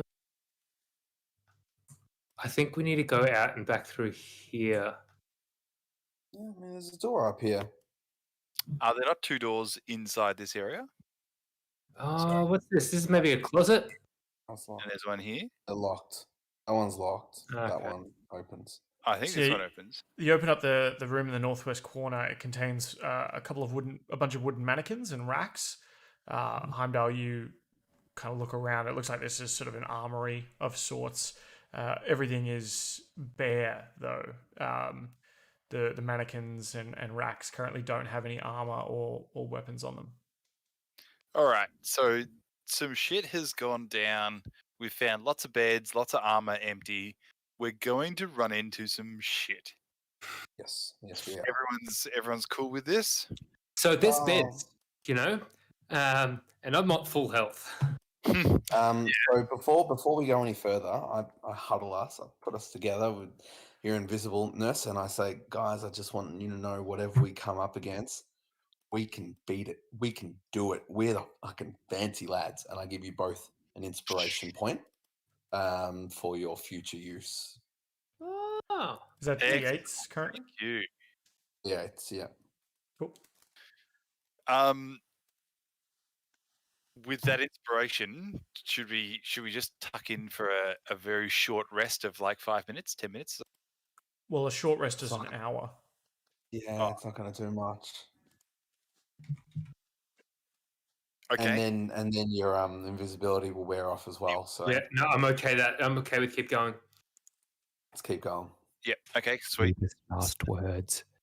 So should we push out of this little dormitory because the other place, or unless we try and go through the locked door, Where's the locked door? north of us? Can't get through. Well, it's a locked door. Well, can we? What's this one here? Oh, Yeah. I went adventuring before, and there's only a small courtyard on the other side. All right, let's leave. And I'm is it? curious what's through here? Yeah. Cool. So you head back out into the yard and then again into a small unlocked door, which leads from the yard into what appears to be a kitchen, stocked with cookware and utensils. And there's a large fireplace for cooking meals. Obvious exits are Okay. north and south. And you hear what's your passive perceptions? 0. Oh, Passive +3. passive perception is 15. Okay. Oh, what does that mean? Oh, okay. Passive wisdom, passive insight, passive. Perception. Mine's 13. 10. Heimdal, I think you hear it. There's sort of the sound of what sounds like the sounds coming from upstairs. You can't really make out exactly what it is. Multiple murmurs, obviously, and Yeah, sort of like the bumping of something heavy, solid, and you can kind of hear sounds like there's lots of movement happening upstairs. okay. So can I motion to the guy or tell the guys to? You got to tell them you can't motion. You're invincible. So in that, Barnaby, do you want to like step aside for a second because I'm just going to walk through this door because I'm invisible, and Sprig, you can come with me. Okay. And we'll give you. I can message back what I see because no one will see us come through the door. Yep. All right. Sounds good. So we go through the door. Cool. So And you what do we enter see? into a room full of scrub buckets, wash basins, soap, mops, chamber pots, and yeah, you see obviously some kind of laundry scrubbing room kind of thing. No one in here. 90% of this house is just upkeep. We've come Yeah. through the servants' entrance. Yeah, that's cool. Sprig, as you walk forward, you see a stairwell ahead of you and a door that obviously leads somewhere. A small stairway leads upstairs. On the stairway is the corpse of a middle-aged female human.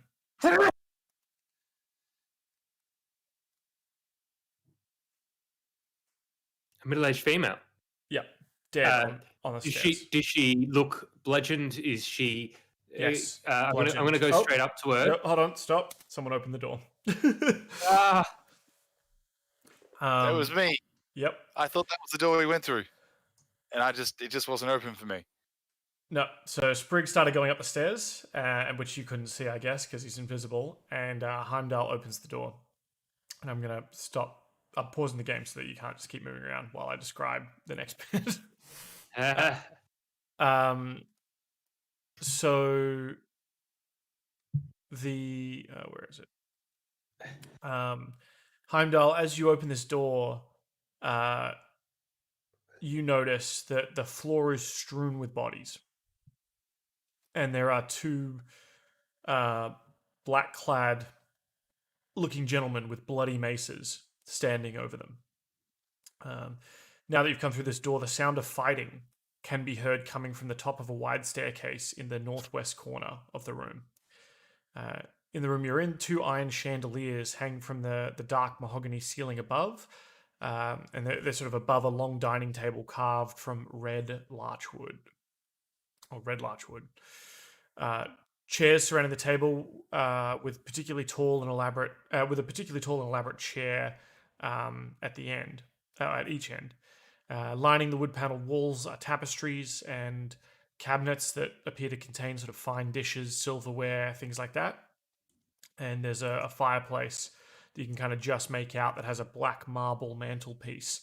From this angle, you can't really see, but there appears to be some things, portraits and things like that, hung up on the walls there. The corpses, though, there's about 8 uniformed men, looking like they're wearing some sort of insignia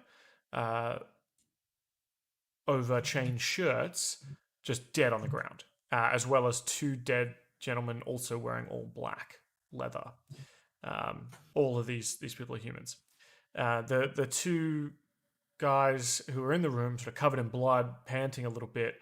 As you open the door, there's that sort of Metal Gear Solid, the Tenchu stealth assassin moment, where one of them goes, "Oh, somebody here," and starts walking over to the doorway. Yeah. Thankfully, I'm invisible, That's right.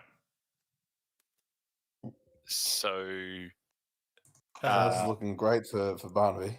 The guard is sort of walking forward slowly with his bloodied mace. The other one kind of staying where he is watching, starts walking forward and looks like he's sort of about to walk right through you, Heimdal, as he's sort of walking and looking at the door and he says, someone there? Who's hiding? Come out. It's okay. It's okay. You know what? Yeah. Does he have a tattoo on his wrist? You can see that he does. Oh, he has one on his neck. He has what appears to be sort of a serpent with like wings. Okay, so this is a gang war. Probably, I'm going to deduce that they're also after the Stone of Galore. Okay. So can I use? No, actually, okay. So if I use my locate object, will that be breaking stealth or invisibility? Sorry, it is a spell, isn't it? It is a spell. Yeah. Okay. In that case, I won't use it. I'm gonna. He's about to bump into you though. Do you? Yeah. I walk away. I'm not going to break invisibility. I'm going to get surprised at whatever point I can. So do you back up or do you try and like get further into the room, sort of past him? What's your movements? I can't see. I've got a big black square in front of me. Oh. Well, you can tune in live at Sheriff Dan on Twitch and see what the map looks like, or I can just tell you that that's a good idea. Yeah, you can either move further into the room or move out of the room. A video connected. Which one do I? How do I view? The room? Well, if you just go to twitch.tv/Sheriff Dan. or youtube.com/. You know what? I'd probably back up. I wouldn't. Okay. I would, as in, I'd go into the room and Seed I'd all go this. in. Yeah. Yeah. And then start backing out. So you kind of back out as he walks towards you. It's that moment where he can't see you. It's very Harry Potter under the cloak of invisibility, where he's looking around trying to see if someone's there, and He said Marco, and I haven't yet said Polo. correct. And he walks into sort of the bottom of the stairs. Barnaby, you're standing in this room. What are you doing?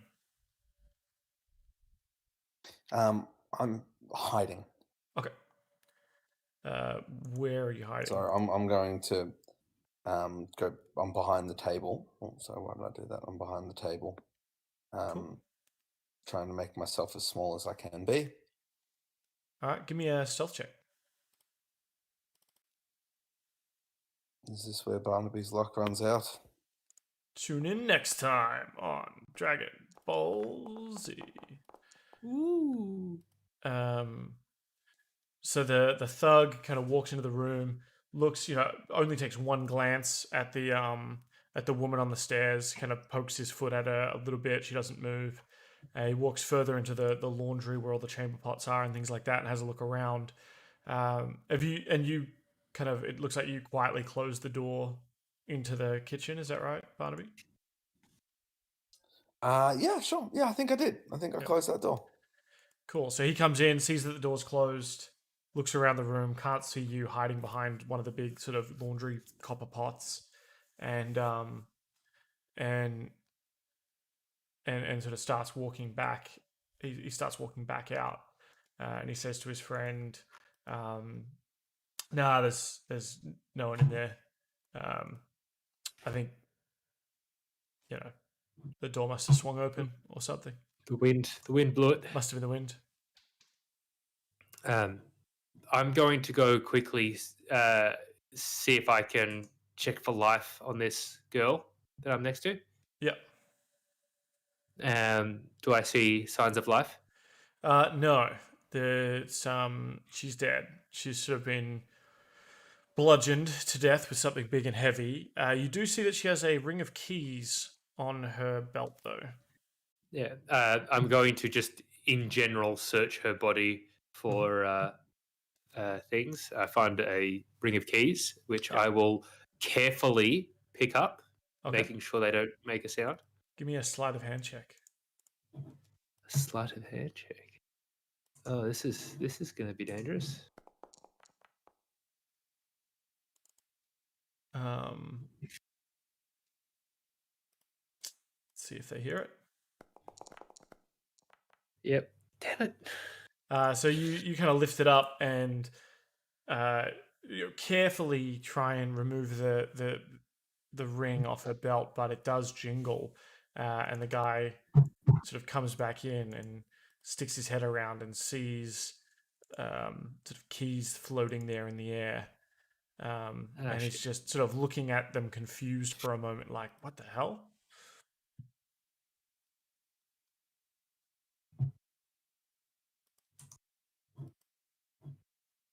What do each of you do? Okay, so my thoughts are, table talk here, is that I can either hopefully get advantage with a first strike and then enter initiative. I think we're stuck in initiative now. He's seeing floating keys, unless I do some kind of performance where I'm like, You could try to intimidate him. You could pretend that you're the ghost of this woman who's dead. It's a ghost cup. Sorry. I mean, do you think that it was his diary that we read? Do we have any information that we could haunt him with?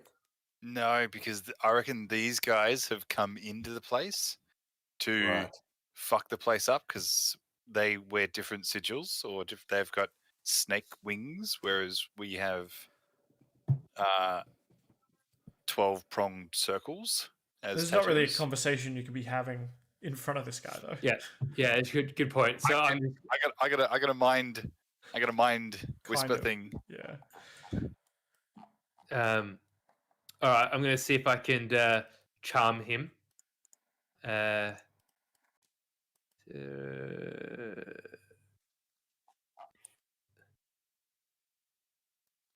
Okay. What does charming actually allow you to do? Well, what spell are you? Friendly. Just charm person. Mm-hmm. He's friendly. How would that affect? How would somebody who becomes friendly to a if you're not how would this impact us if we're? No, I'm going to do it. I mean, it's fine. Yeah. It'll be good. It'll be fun.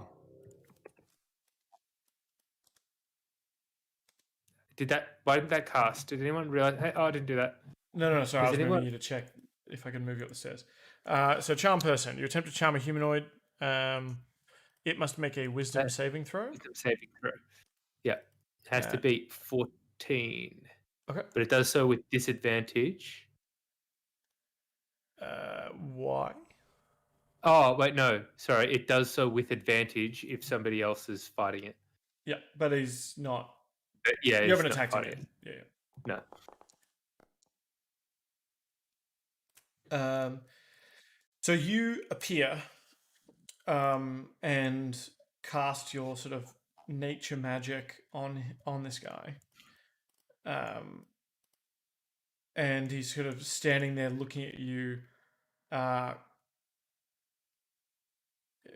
It is charmed by you until the spell ends or until your companions do anything harmful to it. The charmed creature regards you as a friendly acquaintance. When the spell ends, the creature knows it was charmed by you. So that for the next hour, this guy's... you appear holding these keys and, wiggle your fingers and say some magic words. And he's like, oh, hey, it's just you. What's up, buddy? And without saying anything, I gesture for him to come towards me without saying anything, like come here with my hands. Yeah. And encourage him up the stairs to try and get him, up and away. Where does that lead me? Does he follow? Yeah, of course he does. Yeah, he's hold on, let me. That teleport you? Yeah, that teleported you up the stairs. Yeah.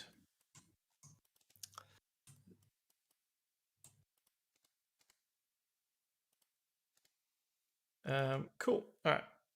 Let me just zoom out so everyone else can see that you're upstairs. What have we got here? So you're at the top of these stairs.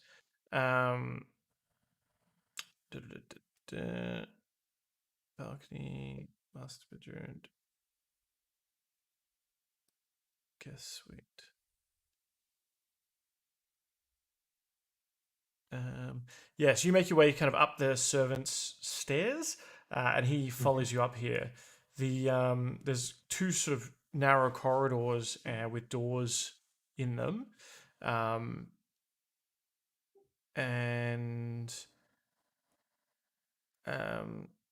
yeah. Okay. So there's three rooms that you can kind of see off this corridor. You sort of head down south, and there's a door in front of you here. Yeah. Okay. Does somebody else want to go, or do you want me to continue? We'll say Heimdal, Barnaby, you kind of see this take place. Heimdal, you hear one of the other the thugs from the ballroom, or the dining room that you were just in. He's like, "Hey, Fred, wait, what's there, buddy?" And it's like, "Fred, come on, man, don't fuck with me like this." And he's sort of making his way over a little bit now as well. So I sneak into the room before he, sneaks past. Okay, sure. I don't know. I still can't see my character, but it's all right. Yeah. I sneak in. And you know what? I really want to find... Oh, no, I can't.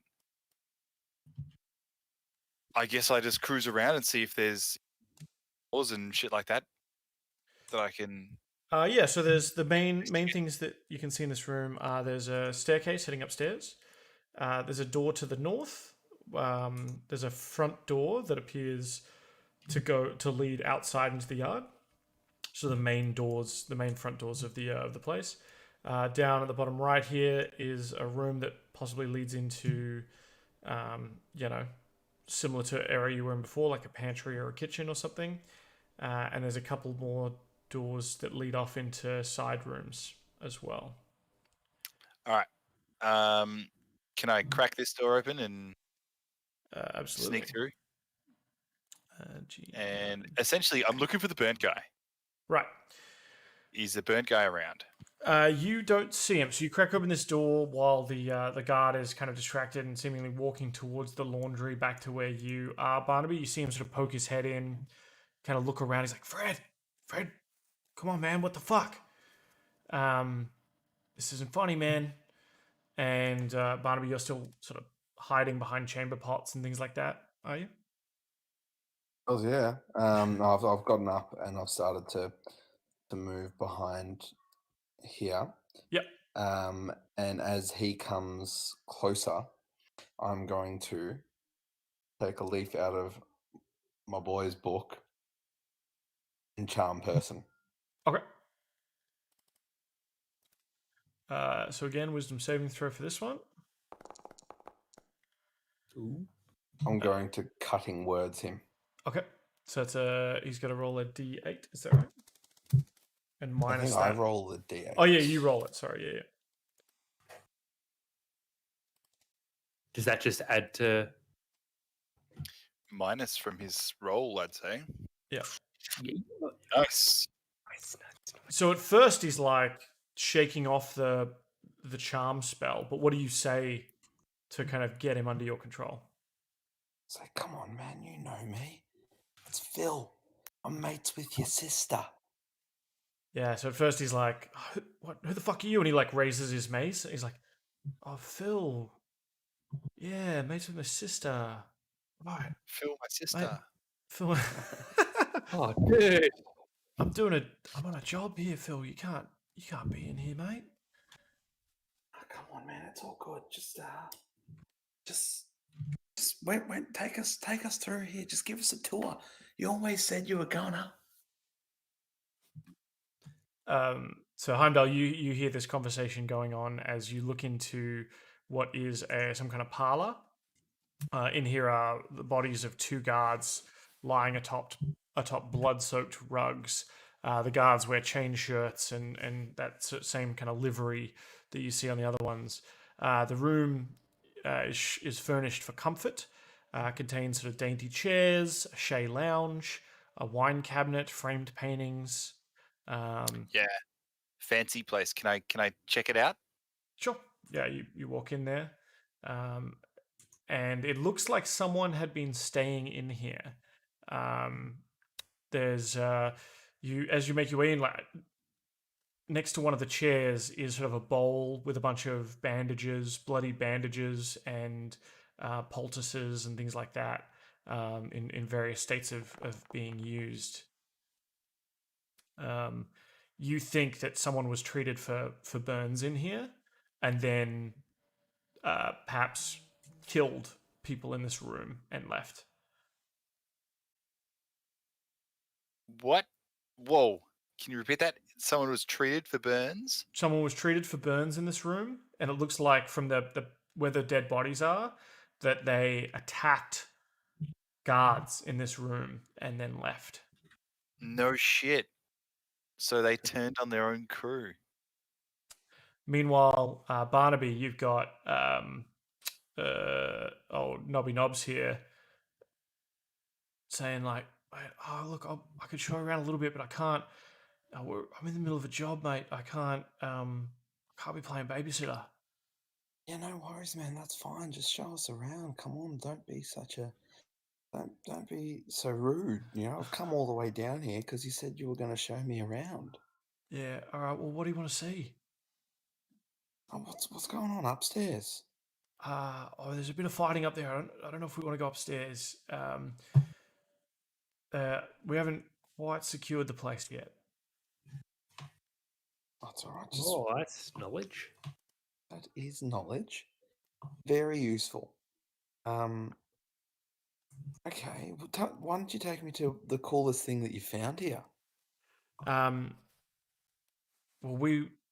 I mean, like, there's some pretty cool shit in and he sort of motions you over and walks you through the room, the dining room, to one of these doors. Actually, up through the north side of this room, and kind of leads you into a what is it?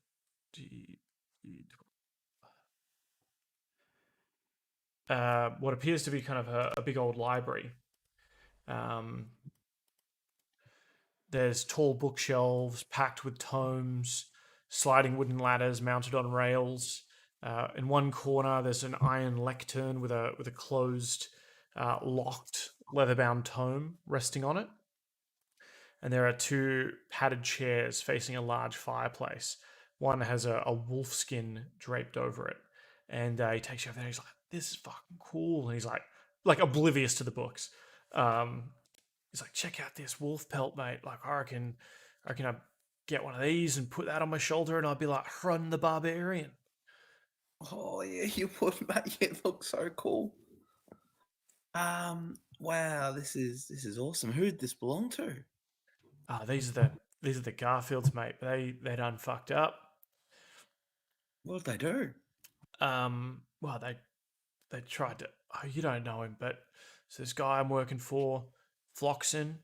They tried to fuck him over. So we're here to settle the score, and make sure that they, they're not gonna fuck with the Black Network again. What was old mate's name? Floxen. Erstal Floxen. He's a bit of a big guy in the Zentarum. He's sort of a wet work kind of operations guy. We just got the look. I don't know what really happened, but we got the call that he was in trouble, and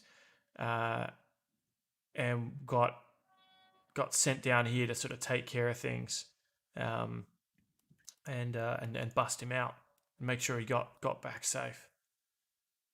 Where is he? I think he's upstairs. He said he had to get something off the lady Garfield. He had to get something off these noble twats. Yeah, right. Okay. Well, I mean, this. Look, do you mind if I spent a couple of minutes in here just by myself? To be honest, I've always wanted to roll around naked on a rug like this, and I just don't feel comfortable you seeing me. Yeah, fair enough. Well, look, I got to find out where Fred went anyway. You didn't see him, did you? No, I haven't seen Fred. He's a good bloke though. Tell him I said hi. Yeah, we'll do, Phil. All right, cool. All right, well, look, just don't. Like, I'll get in a lot of trouble if you get seen. Okay, so just maybe, roll around here naked. I'm just gonna close this door and just don't make too much noise. All right. I'll be a little naked, quiet mouse. Don't you worry about me. Meanwhile, we cut upstairs to Sprig and Fred.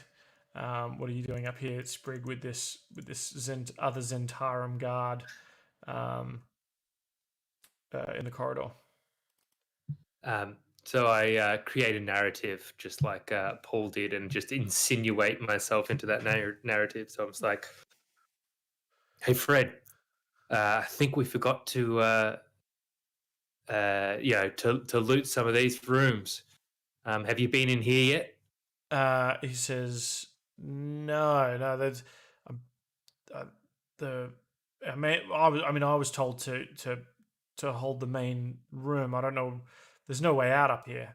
And he says, "I think there's a couple of servants hold up here, but they're no real threat. If they keep to themselves, I don't think they've really seen our faces. We can always clean them up afterwards." All right. Can you guys hear me? Yep. Okay, good. Sorry, Dan cut out on me. Yeah. So it's like, oh.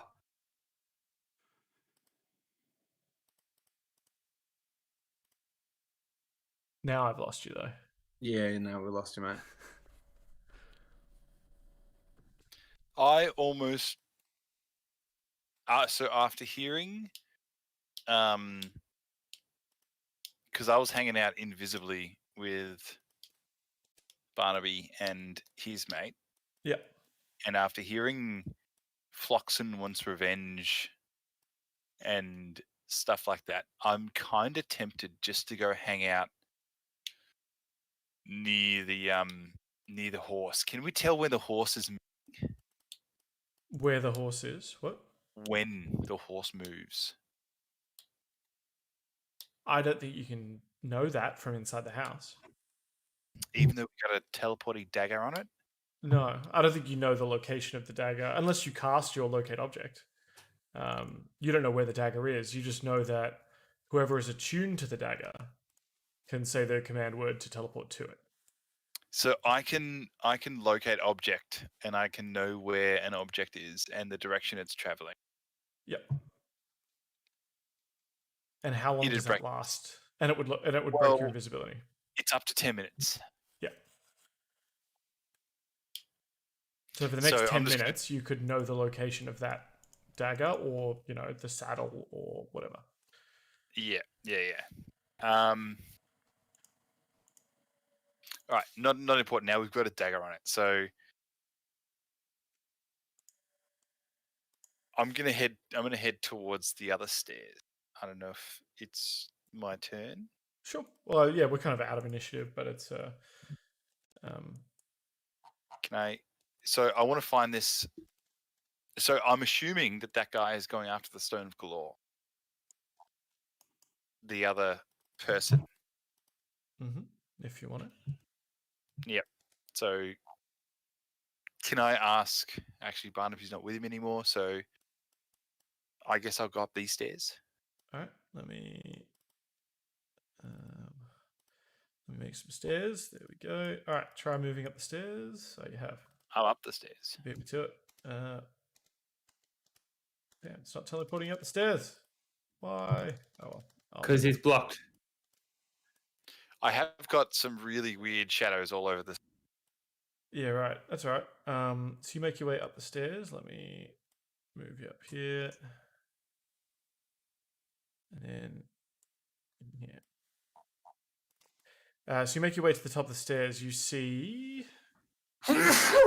Bless you. All right. So as you head up the stairs, you start hearing what sounds like the sounds of battle. And as you get to the top of the stairs, none of the stairs creak, thankfully. And even if it did, you think that no one would notice you, as there are sort of two significant groups battling against each other here. On the floor are the corpses of 6 guards wearing that sort of purple livery, and two of the black leather-clad gentlemen. There's a door sort of above or to your north or to your right, I guess you could say. And if you kind of poke your head around, there's a door to the south down here. And also behind the sort of army of guards is a door leading to some other room in the house as well. Okay. Is any of them the burnt person so far? Not that you can see, no. Okay. Can I sneak past and go through this door? This one? Yeah, it's going to require, I think, probably an acrobatics check to make sure you don't catch like a backhand sword or mace or something as you're trying to duck and weave through this this battle. But I will give you advantage on that because you are quite small and obviously invisible, sticking to the edges. God, rolls, mate. Oh, good. Absolutely. So you're able to kind of duck and weave around this battle, and there's the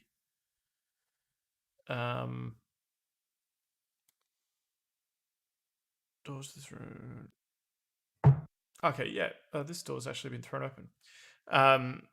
The doors to this room have been thrown open. The room, yeah.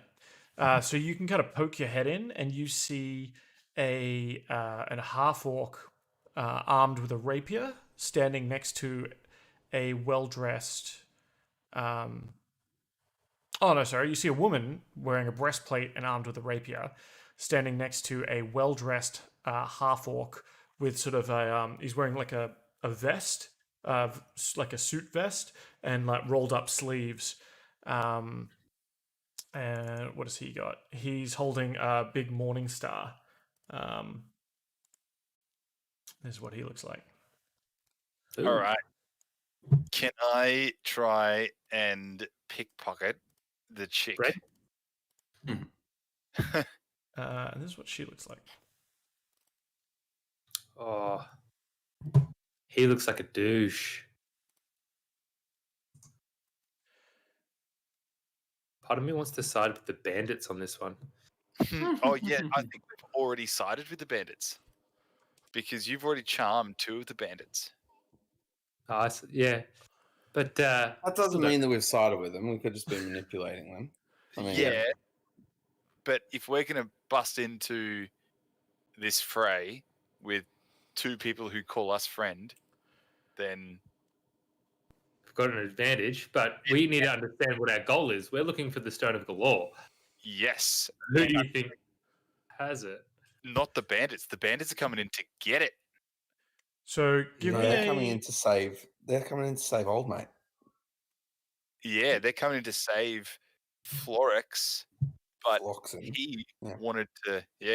He wanted to He probably wanted the stone. get it before he left. Wait, do we know that he wanted to get it, or is that just because Nah, we're assuming, that's- but I'm right. putting. I reckon that string we kill the bandits, and the prize will be the stone. I reckon the bandits are also after the stone, and what I've noticed is that there's been a hell of a lot more dead local guards compared to black. So armored if you're guards. having this conversation by a message, I'm gonna have to make you give me a stealth check because message requires you to speak.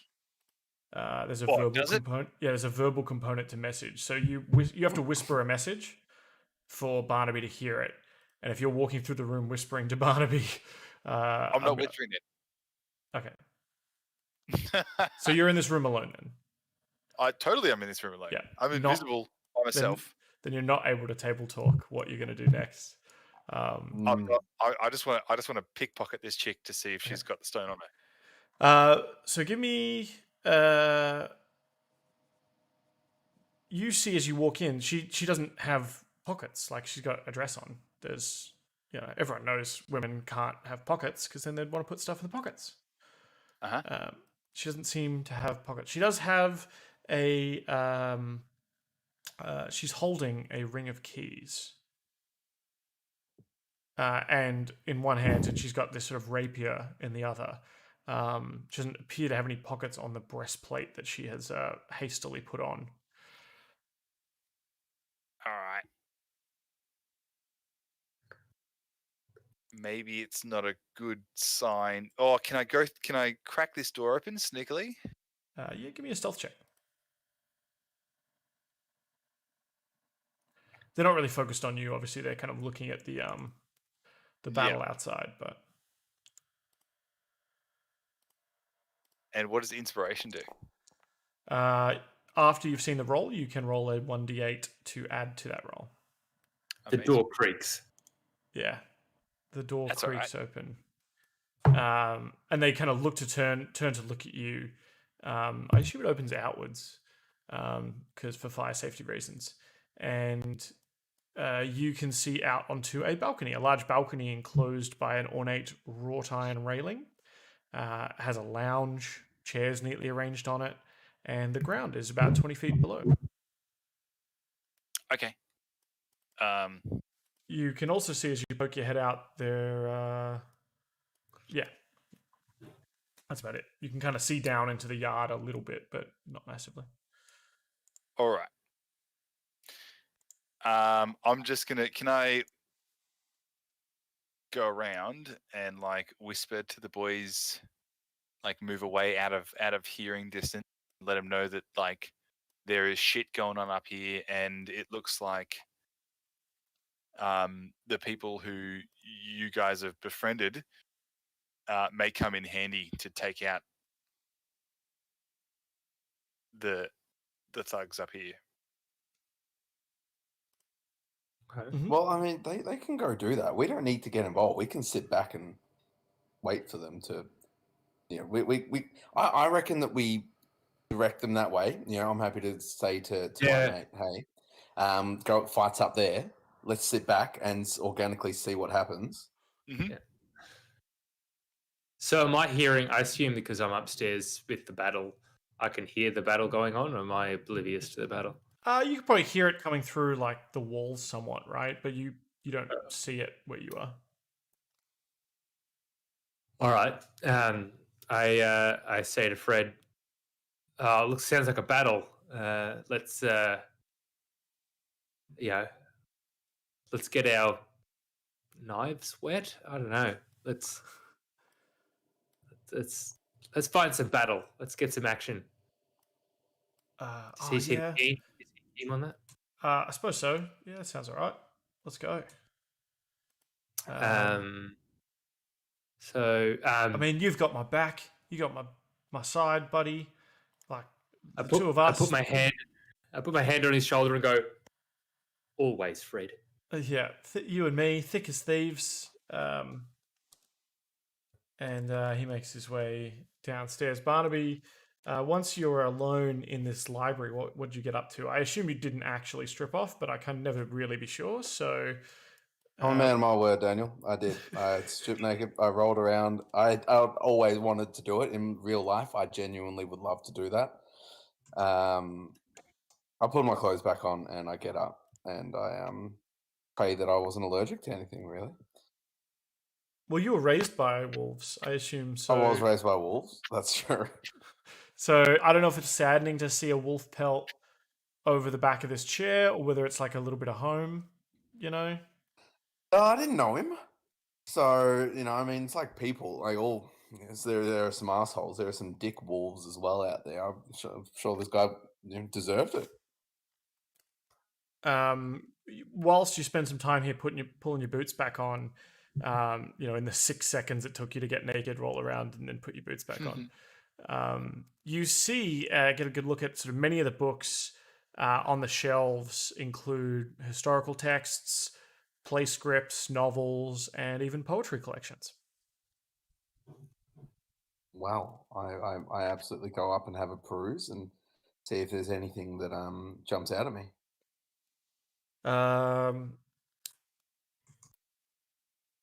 Yeah, so you tell me maybe some titles that you find in there. I would love to know what kind of titles would jump out at Barnaby. Like the Lusty Argonian is certainly one.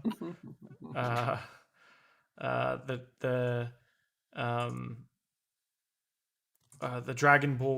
Dragonborn Harem. I feel like Barnaby, he's looking at all these in the fiction section, and then he looks at the non-fiction, and he sees the complete history of the Rod of Ruin. That's sitting there. He's definitely interested in that. Yeah, there's certainly a book that talks about like the history of the Nearath Empire, and a couple of certainly maybe you flick through. There's a chapter on I've forgotten his name. It's been so long since we played that campaign. Who was the guy you fought in the keep in the Pyramid of Shit? Yeah, Kavakaros. Yeah. The story of Kavakaros and his magic rod, his powers, his demonic power of undeath, and that how he was sealed away, and the Rod of Ruin was buried in beneath an abbey, to be overseen and protected by generations of clerics.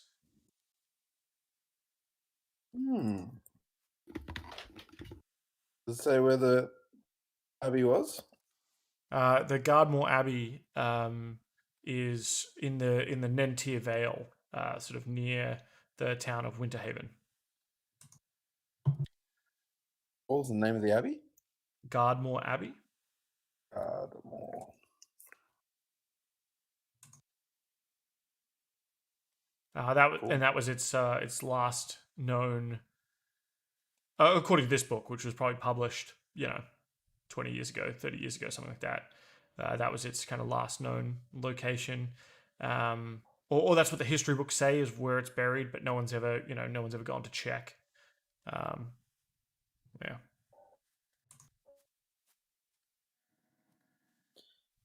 Love it, love it, love it. There's probably a book on there about the history of the gangs of Waterdeep. Yeah, there's certainly some like Waterdeep histories, as well as you see the tome that's on the sort of locked tome that is on the, it's not a plinth. What did I say it was? A lectern.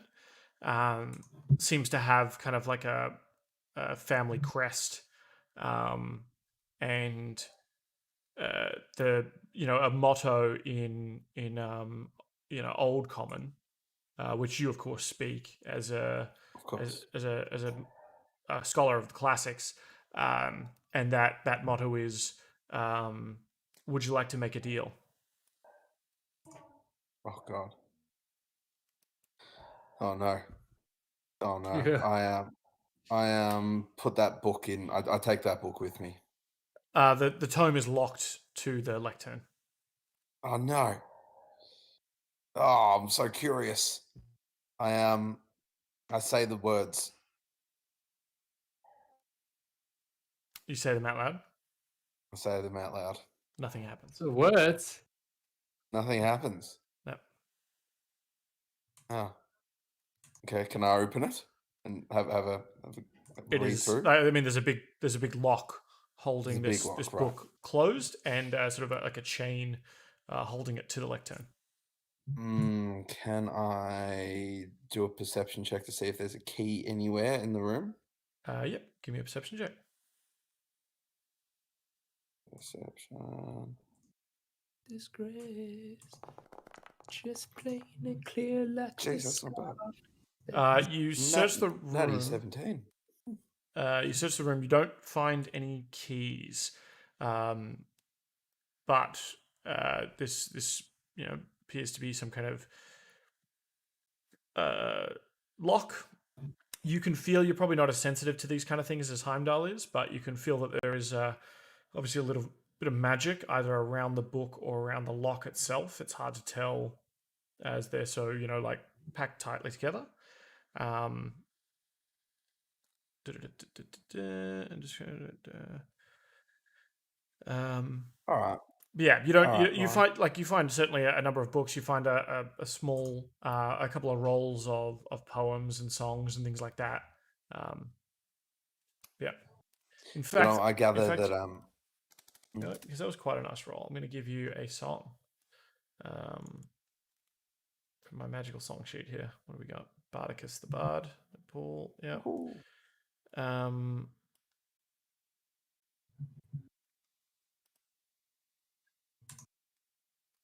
Here we go. You find a you find sort of a sheath of rolled up scrolls that you think this looks like sheet music. And when you open them up, the songs themselves are quite they're fine. Like they're okay. They're pretty good. But they're also all duets. They're all songs for two people. And the thing that was holding them together is like a circular, almost like a napkin holder, like that kind of ring napkin holder. And when you hold that, you feel that there's sort of magic emanating from this thing. From the napkin ring or the scroll? The napkin ring. Right. Okay. I let out a note, a middle C. You hear as you're holding this thing, like it kind of vibrates to that frequency at the same time, and then kind of goes quiet. I start to sing some of the one of the songs in the from the scroll. You start singing, and it kind of starts vibrating again, but it seems to go dormant once you get to the part. Like you sing one part, and then it kind of goes dormant as you get to the second part. Okay, all right, very very cool. I pocket that away and make some notes to find a partner. Cool. All right. We snap back to reality. Oh, there goes gravity. As Heimdal, Sprig, you're headed back downstairs. You and Fred kind of run into Nobby, who's still kind of keeping guard. And he's like, Fred, oh, there you are, mate. Who's that guy? What have you done, Fred? Who the fuck is that? Does Fred come to my defense? Yeah, he says, he goes, oh yeah, this is me, mate. It's all good. It's all good. And Nobby's like, no, Fred, I would know if you had a friend that looked like that. Like, what the fuck, mate? That's some sort of, oh shit, you're under some kind of magic, mate. Fred, step away, mate. Step away. I'll take care of this guy. And he starts sort of moving towards you. And he's like, no, this is my friend. Like, don't worry about him. Like, it's all good. Like, I know I'm not meant to have anyone in here, but he just came in to check on me. Yeah. So I'm like, Fred, I don't want to hurt your friend, but if he gets any closer, we may come to blows. Mm-hmm. All I want to do is reinforce our lads upstairs. We heard some commotion upstairs, and all I want to do is reinforce our own lads. So, if you want to be a coward and and hide and squalor down here with your dead bozos, you can do that. But Fred and I are going upstairs, and as I said before, getting our knives wet. All right, give me a persuasion check here, or a deception check, I guess.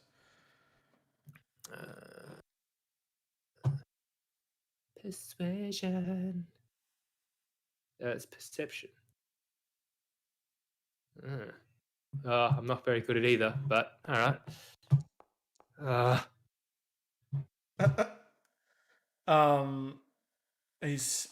Nobby says, "Look, Fred, I think this creature's got you under some kind of spell, mate. You can't be worrying about. Oh, look, you stand back. Let old Nobby handle this. Back, foul beast!" And as he sort of readies his mace to come at you for an attack, and I think that's where we're going to end it this week. Okay, cool. I like it.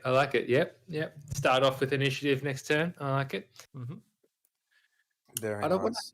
I've grown attached to Fred. I don't want to. Okay. Well, we'll figure it out next week. Yeah. I mean, next week you're also going to have to deal with the consequences of him realizing that you tricked him into charming him.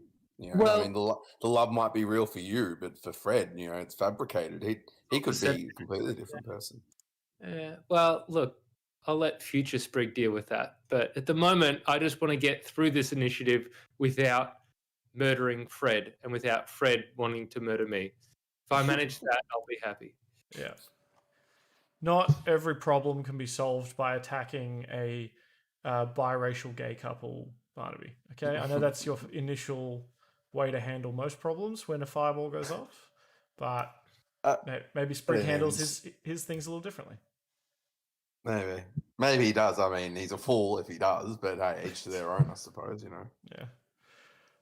And we at the end of the episode, we pan out of the building. Barnaby sort of flipping his ring up in the air, singing to himself somewhat as perhaps he leaves the library to see this scene as it's about to unfold. Sprig readying his claws. I don't know. Does Sprig have a No, I don't Start- have a weapon at the moment. I'm quite, I'm quite good with weapons, but I don't actually have any yet. Yeah. So yeah, I just sort of sharpened my claws. And then Heimdal kind of bunkered down in a room upstairs, invisible, perhaps even sort of behind a table just to be safe, hand over mouth, whispering to the lads as fighting erupts in the room next door, and you hear the heavy sound of banging, someone banging on a door. Cool. What fun. Very cool. That's 2 sessions without us killing anyone. That's pretty good, guys. That's growth. Did you say I can hear someone banging on a door? Yep. Right. Okay. Just making sure. Mhm. I was I've got muted my, when I was questioning that. I'm Oh. jonesing. I'm jonesing for a murder. I know, right? I'm hanging. Cool. Well, thank you very much, lads. Any comments? Any questions about any clarifications you needed? No, it's good. No, all good. Till next week. Sweet as. Next We time. didn't. No, Oh, that's I didn't very get. good, Dan. Thank you. I didn't get Steve to read out his very special sponsor ad copy. Maddie says it's my sexuality banging on the door, ready to explode out. Thank you, Maddie. Do you want to give us your pitch for the for your special ad copy before we go, Steve? Do you want to get everyone on your new MLM? What are you talking about? I'm talking about the step ones, mate. Oh yeah. So are we doing that? Sweet. Are we getting? If you've got it ready, I'm putting you on the spot. We can come up with something for next week if you want. As a bit of a laugh. So step 1 is possibly the best thing to wrap around your junk ever. If you have not tried the divine comfort that you can appreciate by sliding on a pair of these bamboo breathable underwear, you haven't lived. And you can quote me on that after 6 hours in step 1s. I highly recommend. I couldn't recommend higher.